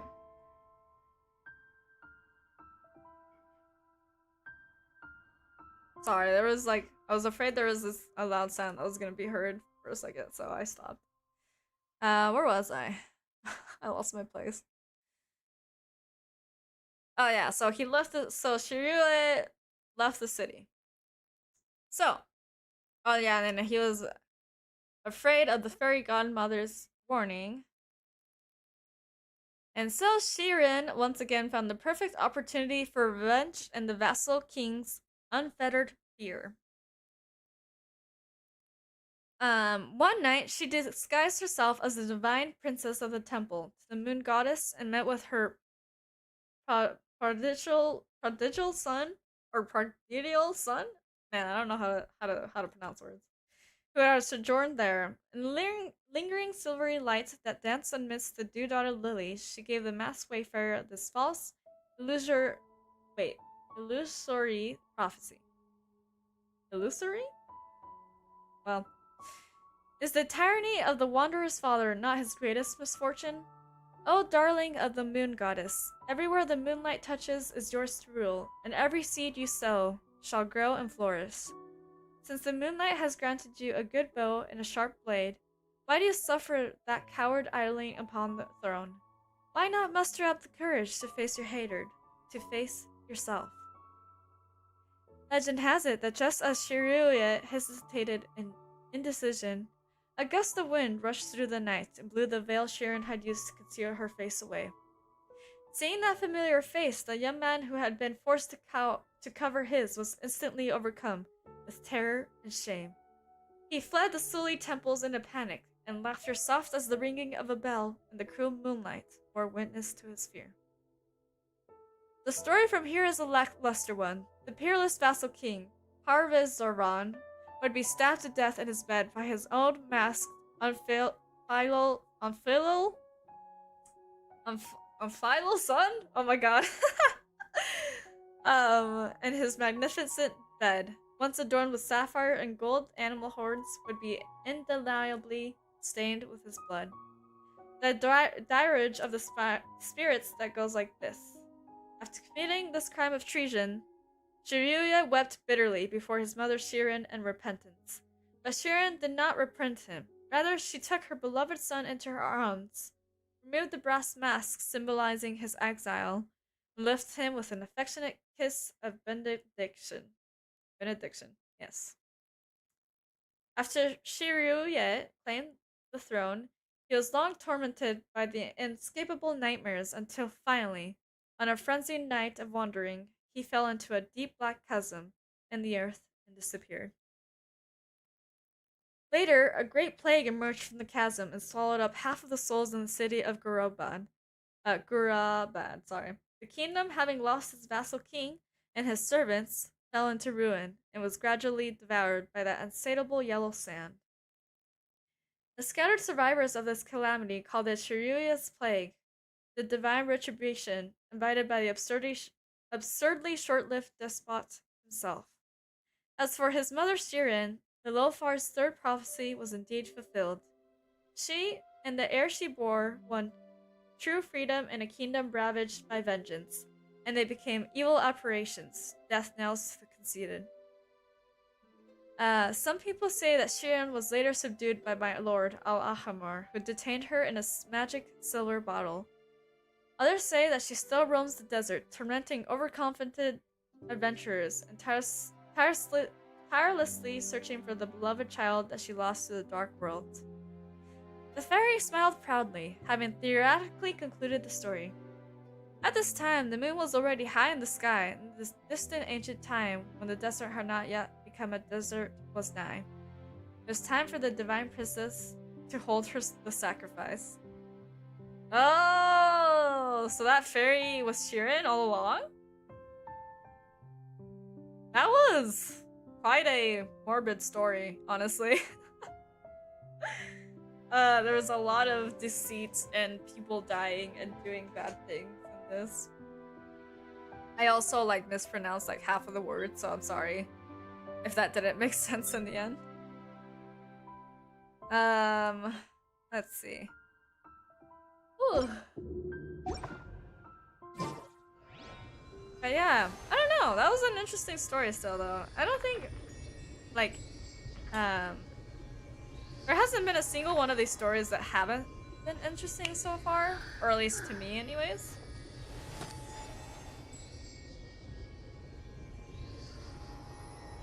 But I hope they've been interesting for you guys. Okay. So next, let's see. What do we have that's been finished? Ballads. These are ballads. I keep forgetting. We can read The Fox and the Dandelion Sea next. This one's just another long one. Sheesh! This one's so long. But it's one of the ones that I have completed.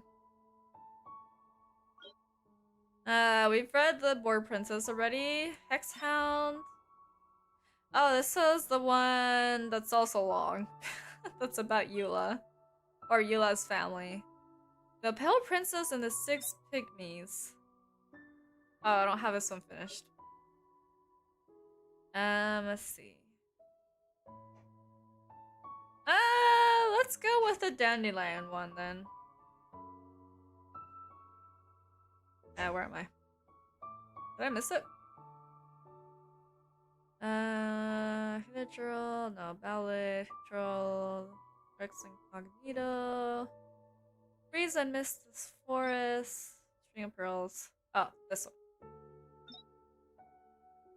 Okay. We have like 11 volumes of this one, so this one's gonna be quite a long story. I'll take a break like every 2 volumes or so. So we don't we aren't stuck with this story for super long. But the next story we're reading is one called The Fox in the Dandelion Sea. I think this is a story from Mondstadt, so we need to switch locations. Hold on, before I start it, let's go to a nice place in Mondstadt. We'll go to the tree. I think that'll be a nice place to go to.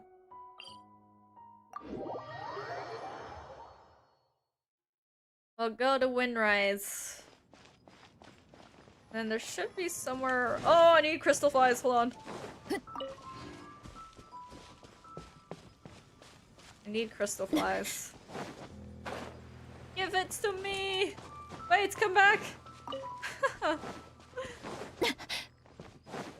Go! Okay.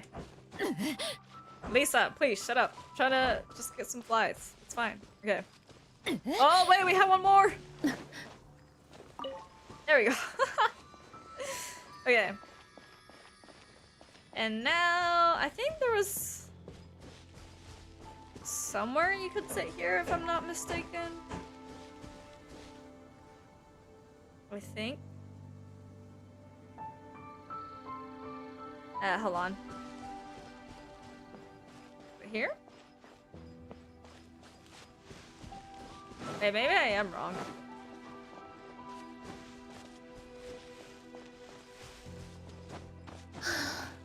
Girl, shut up. I forgot why I don't have her on. Okay.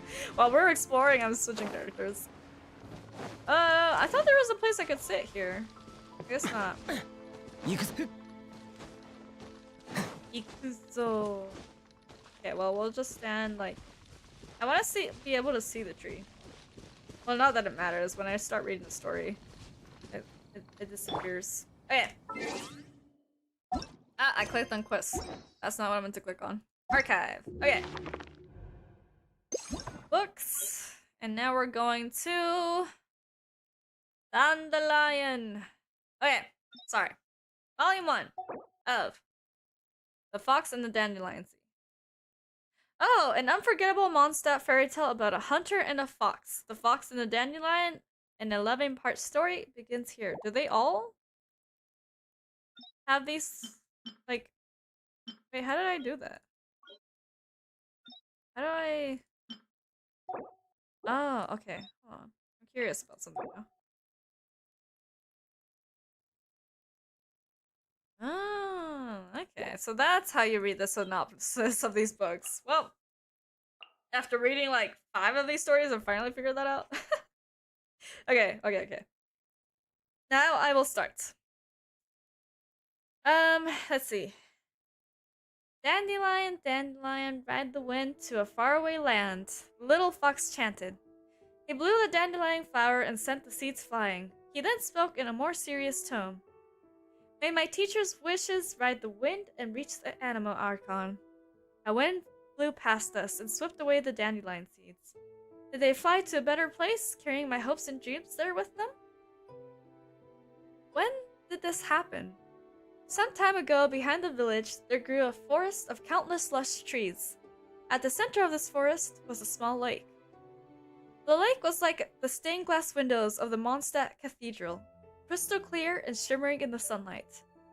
The sun shone through the tree tops and glistened on the water's surface like fragments of gemstone. It was really something. The weather was cool that day. I was hunting in the forest when I arrived at the lake's edge.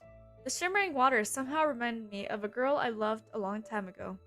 I couldn't remember much about her, but felt that her eyes must have looked like the lake, glittering as if harboring fragments of just gemstones within. I became lost in thought as I stared at the glistening water. Walking transfixed along the lakeside, I had forgotten entirely that I was out for the hunt. I came to when I heard the sound of something freezing up. It was a mist flower growing by the lake, having just frozen the water around it. Next to it was a white fox, its tail frozen in the ice. Poor critter.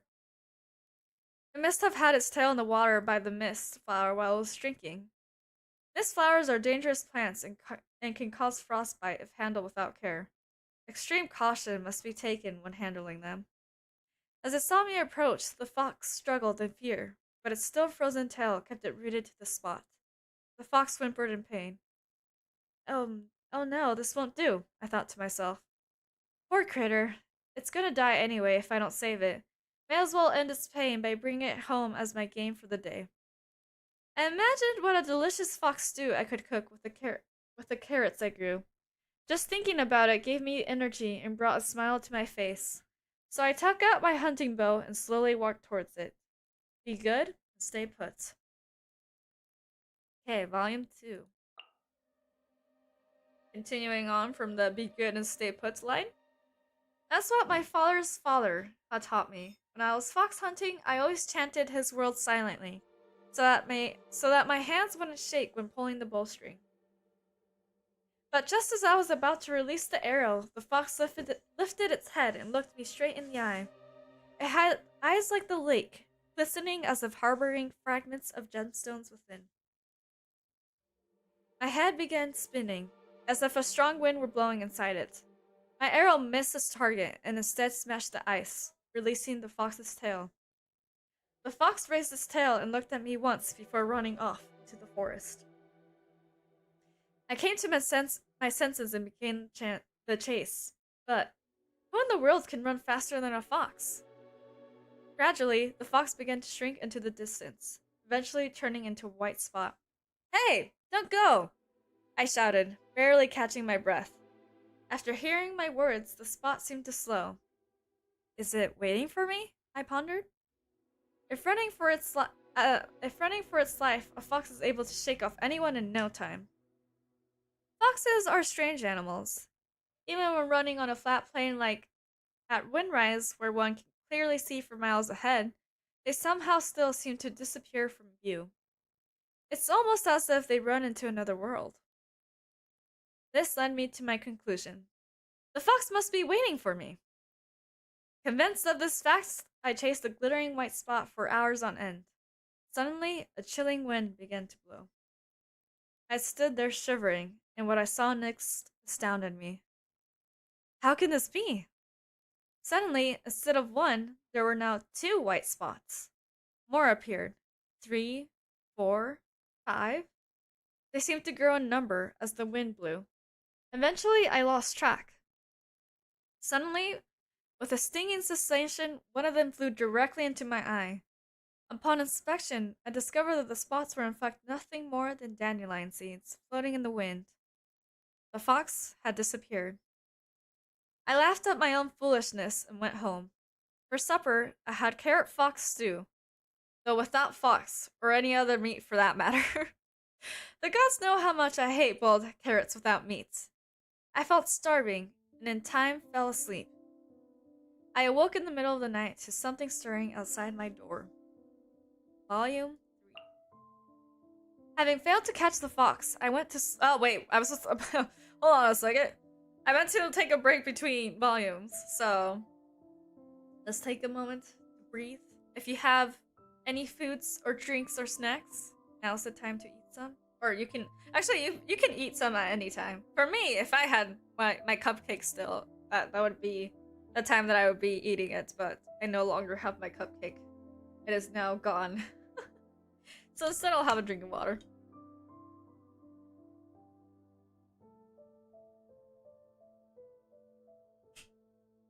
Okay, let's see what's outside this guy's door. Probably the fox, honestly. Okay, but again. Volume 3. Having failed to catch the fox, I went to sleep with only tasteless boiled carrots in my stomach. If not for what happened next, I would have forgotten about the fox by now. I woke with a start to strange noises coming from outside my door. Perhaps boars have come to eat my carrots. I hopped out of bed and opened my door. To my surprise, there stood a tiny little white fox. Its fur was so white that it glowed in the dark, not unlike the way sunlight sparkles on water after filtering through the treetops. This must be the same fox from earlier, I thought again, of those eyes that looked like gemstones in the water, gazing at me as if from the depths of my heart. And so I walked over to the fox, unarmed and with tired eyes. This time it stayed still and waited for me in silence. The closer I drew, the greater in stature it became. By the time I stood before it, it had magically transformed into a human. She was a tall and slender woman with a swan-like neck and pearly skin. Her eyes sparkled like gemstone fragments in pools of water. In the darkness, they seemed to shine like rays of sunlight on water after filtering through the treetops. Wow, we sure do love repeating some of these lines, right? What a beauty! She looks a lot like the girl I fell in love with long ago, though I barely remember her name. Those eyes tell me she must be her, I thought to myself. But this can't be. Must be some type of fox magic. Stranger still, the idea of fox magic had only occurred to me in that instant. You'd believe anything after you'd seen those eyes.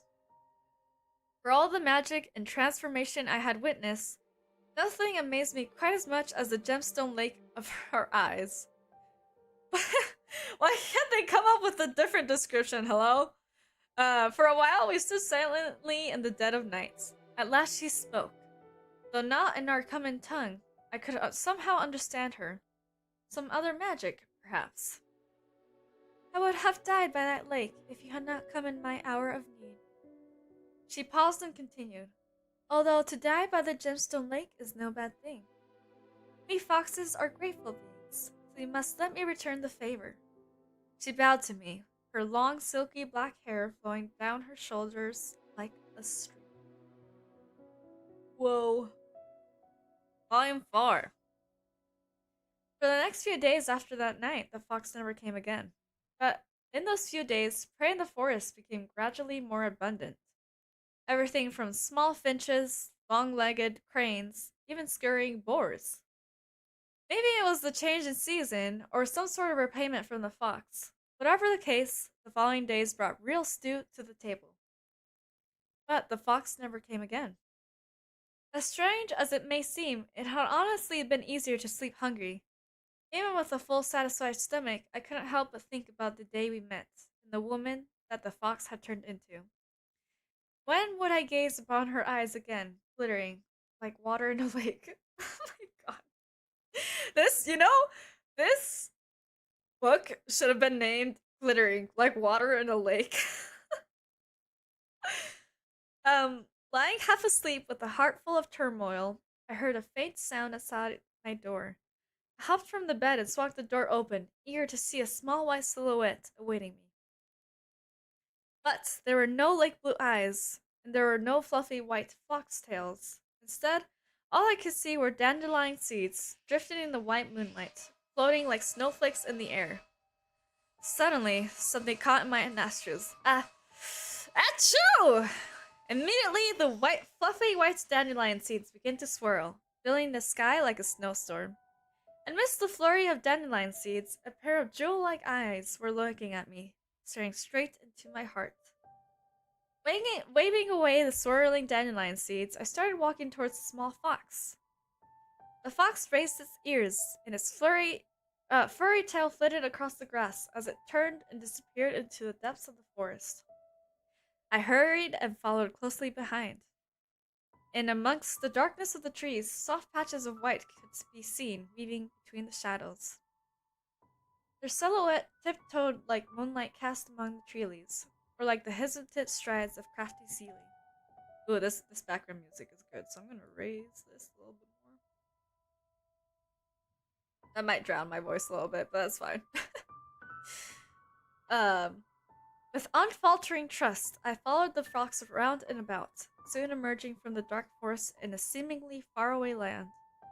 There, in the moonlight, a sea of dandelions lay before me, stretching as far as my eyes could see.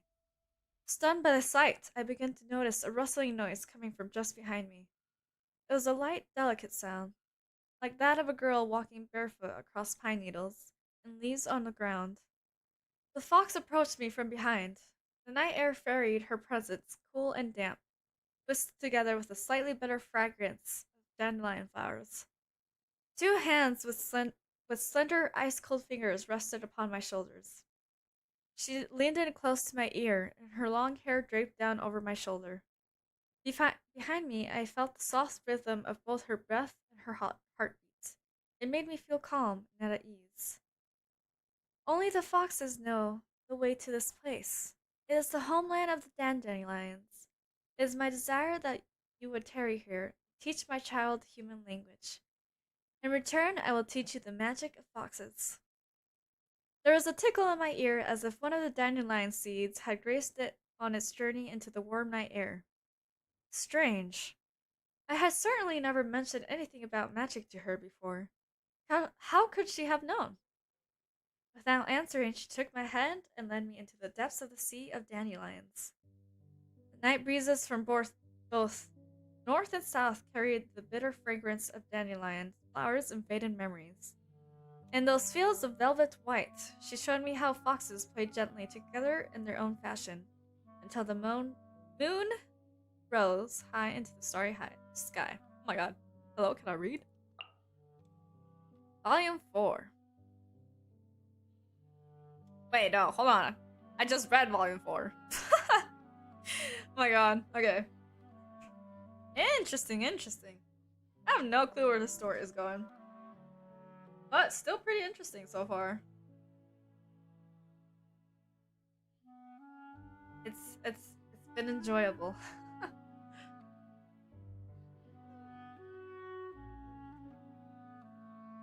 Okay. I'm gonna catch my breath a little bit and then I'll continue with volume 5. We still have 11 volumes to go, so we're nowhere near done.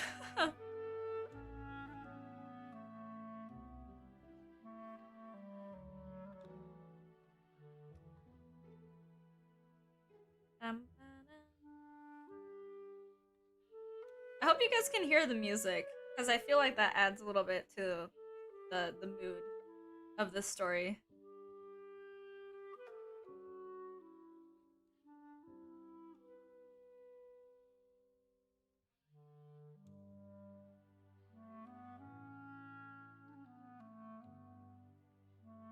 And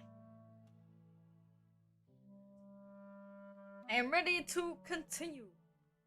Volume 5. In a boundless sea of dandelions that existed in the middle of nowhere, I watched as the seeds took off at the softest touch of the breeze. Suddenly, I knew the answer to that question that had been lingering on my mind for years. So, all the foxes that disappeared during the hunt. This is where they hide away, I thought to myself. What a beautiful place. But when I began teaching the little fox to speak our common tongue, my heart always felt empty, like a wind was blowing inside of me. When we talked, I would look into her gemstone-like eyes. In those moments, I felt, wait, hold on. In those moments, I felt like I was speaking not to the fox, but to a girl I used to love many years ago. And so, when she was around me, it was as if I were in the presence of the child of someone I had once loved. We had an enjoyable time together, but the experience was somehow tinged with sadness. But the thought of her promise, if I succeeded in teaching her child to speak the common tongue, I shall impart the magic of transformation to you when the time comes. Remembering the way she made that solemn promise to me, I knew she was serious, and that gave me determination. Could I transform into a flying bird once I mastered the magic? How high would I be able to fly? Maybe I could transform into a fish and finally have the chance to go to Musk Reef. I could even use magic to hunt. I couldn't contain my excitement. No more meatless carrot stews for me. I lost track of how long I stayed in the Dandelion Sea, where everything sways gently with the wind. One reason was that the little one was such a fast learner. I taught him not only our language, but everything I knew in one package, including how to count, how to grow carrots, how to change window panes, and how to sharpen knives. When I came to rest, we would talk idly. Why must you learn human speech? He answered swiftly, so that when I transform into a human, I can befriend them. I continued, why would you want to befriend humans? He dropped his gaze. Volume 6. Why must you learn human speech? On one occasion, I asked the little fox this question. He answered cheerfully in the common tongue. And then this is like repeated from the 5th. Okay. Why would you want to befriend the humans? This seemed to make him sad, and he dropped his gaze. I saw a boy in the distant forest. He was dressed in gray. He looked and had eyes like a wolf, he added. I had just mastered my magic and was running around excitedly on my hind legs. Running on grass was fun! But sadly, due to the difference in height, a fox can't see or smell the same things that a human can. I'm sure you can guess what happened next, teacher. Suddenly I realized a horrible truth. I was lost. There was a pain in his voice as he relayed the events of that day. In the end, he had wandered into some faraway wood and encountered vicious monsters. Just when he thought he was done for, the grand lupine boy suddenly leapt out of the forest and chased away the monsters. Without a word, he then turned around and vanished into the woods. If I could transform into a human and speak their language, I could track him down and make friends with him, he said gleefully. I couldn't help but ask when I heard his reply. Am I not your friend? The little one answered sincerely in the common tongue. Mommy told me that it's different because you're my teacher. But I'd only hurt you if I tell you that. He tilted his head in befuddlement. His fluffy tail patted the surrounding dandelions as he pondered over his difficult issue. I know, he burst out. If I know something that you don't, that would make me your teacher. If we are both teachers, that would make us equals. Then we can be friends. Still unfamiliar with the common tongue, he did his best to get the sentence out quickly. Teacher, please allow me to teach you some magic that only I know. Whoa. Yeah, let's continue with volume 7. Teacher, please allow me to teach you some magic that only I know. Still unfamiliar. Wait, yeah, okay. I don't know why it repeats itself. Maybe because the people who made the story didn't assume that people would like keep up with it or something. So it's like a reminder of where they were, maybe? I don't know. Let's see. He picked a little dandelion. Dandelion, dandelion, ride the wind to a faraway land, the little fox chanted. He blew the dandelion flower and set the seeds flying. He then spoke in a more serious tone. May my teacher's wishes ride the wind and reach the animal archon. A wind blew past us and swept away the dandelion seeds. See? The animal archon has just answered my wish, he exclaimed merrily. What wish did you make? To become friends with my teacher. He lowered his head abruptly. It must have been tiring to teach him to speak your language. Our mouths are structured differently from yours, so I must thank you for your efforts. We had not noticed the mother fox approaching. Her eyes were like the bottomless lakes, and the little fox quietly hid himself among the dandelions to escape her gaze. When he has mastered human language, I thought to myself. When he has mastered human language, she spoke softly. Ooh, volume 8. Okay, let's take a little bit of a break. And by a little bit of a break, I mean me. I think this will be my last story, because it seems like my voice is growing tired, despite the fact that with Danganronpa, I feel like I read more than I have on the stream.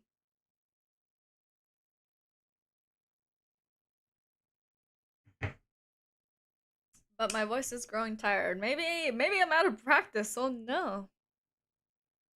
Okay. Let's see. I looked at her face, mesmerized. I couldn't hear what she said after that. The mischievous night breeze was laden with dandelion seeds, which muffled her words. Or perhaps that was her native language, the language of dandelions? She began to laugh as she perceived my clumsy, gauche appearance. She had the most beautiful laugh. The curved pupils in her eyes glistened like two crescent moons shining on ripples in the lake.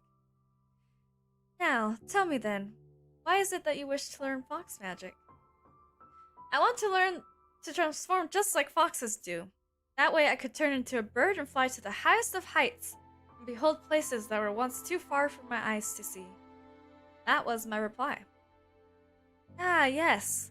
No longer will I need to lie. Oh, wait, huh? This is the dude. Ah, yes, no longer will I need to lie in wait among bushes while hunting. Instead, I will be able to freely soar above like a falcon. Thus, I kept thinking to myself. As I was thought to myself, the dandelion seeds in my hand began to float upwards, up towards the moonlight, almost as if they had heard my thoughts. I see. She lowered her head slightly, and her long black hair flowed down her neck like a waterfall, glistening in the moonlight. Her pale white skin shone brightly, seemingly reflecting the wisp of clouds in the night sky above.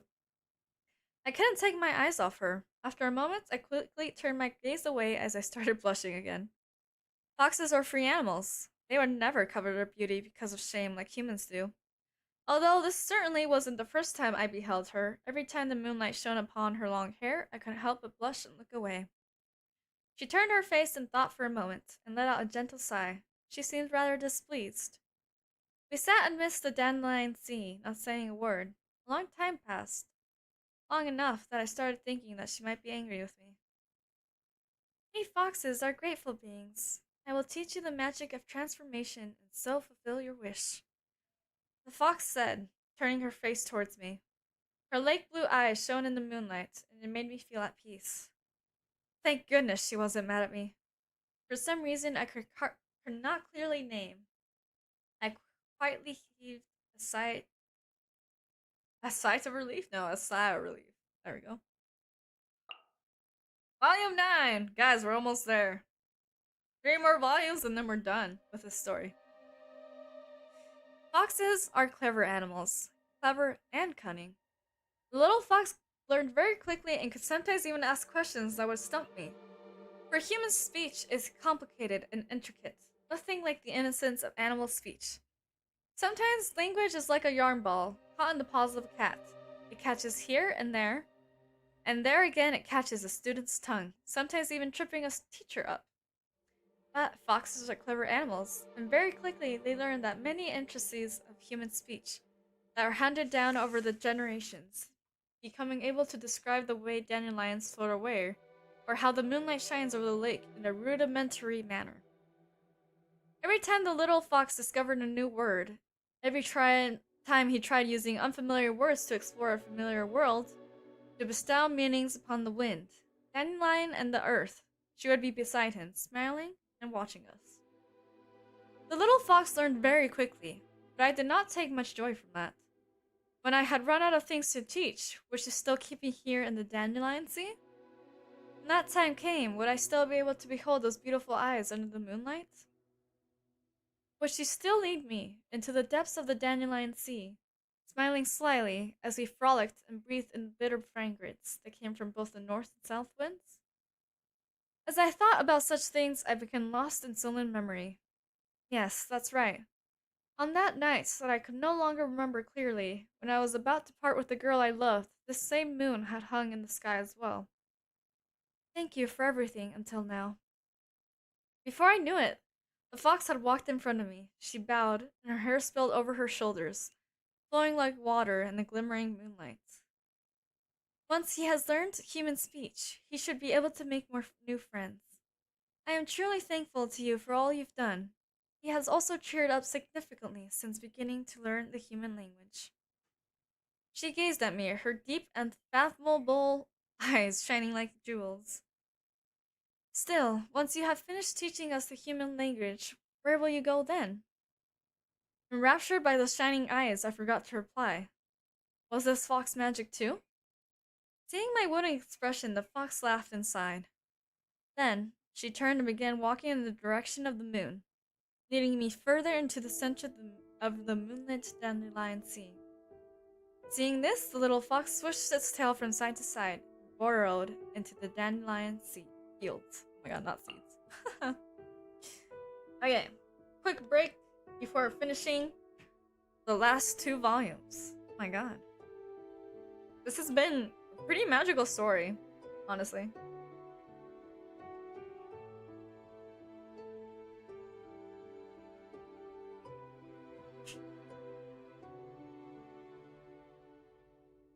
Okay.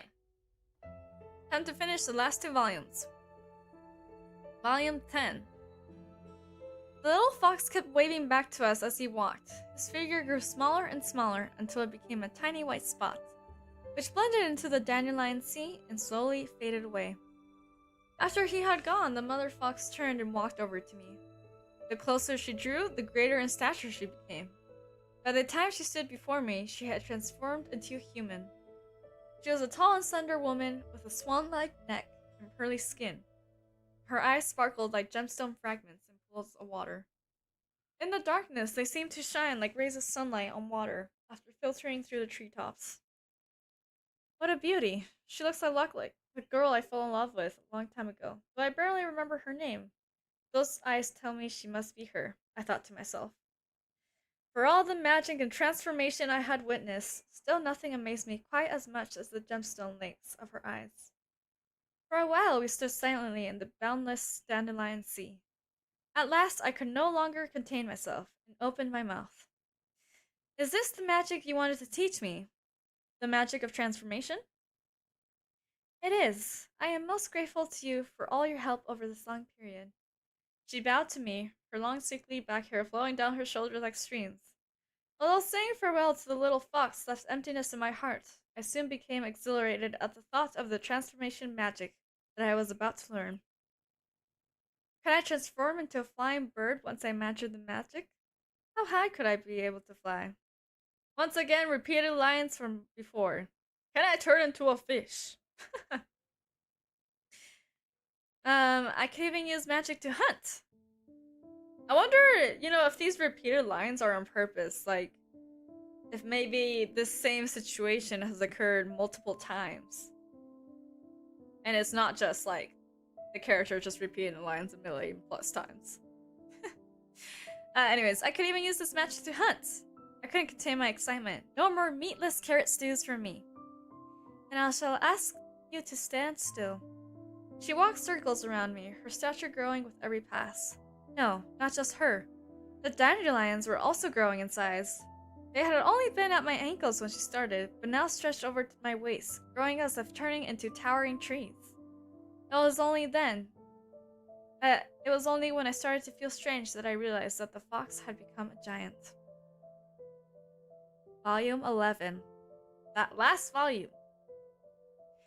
I started to feel strange, and then I noticed I had turned into a dandelion. Even if I wanted to protest, the dandelion had no mouth nor tongue for me to make a sound.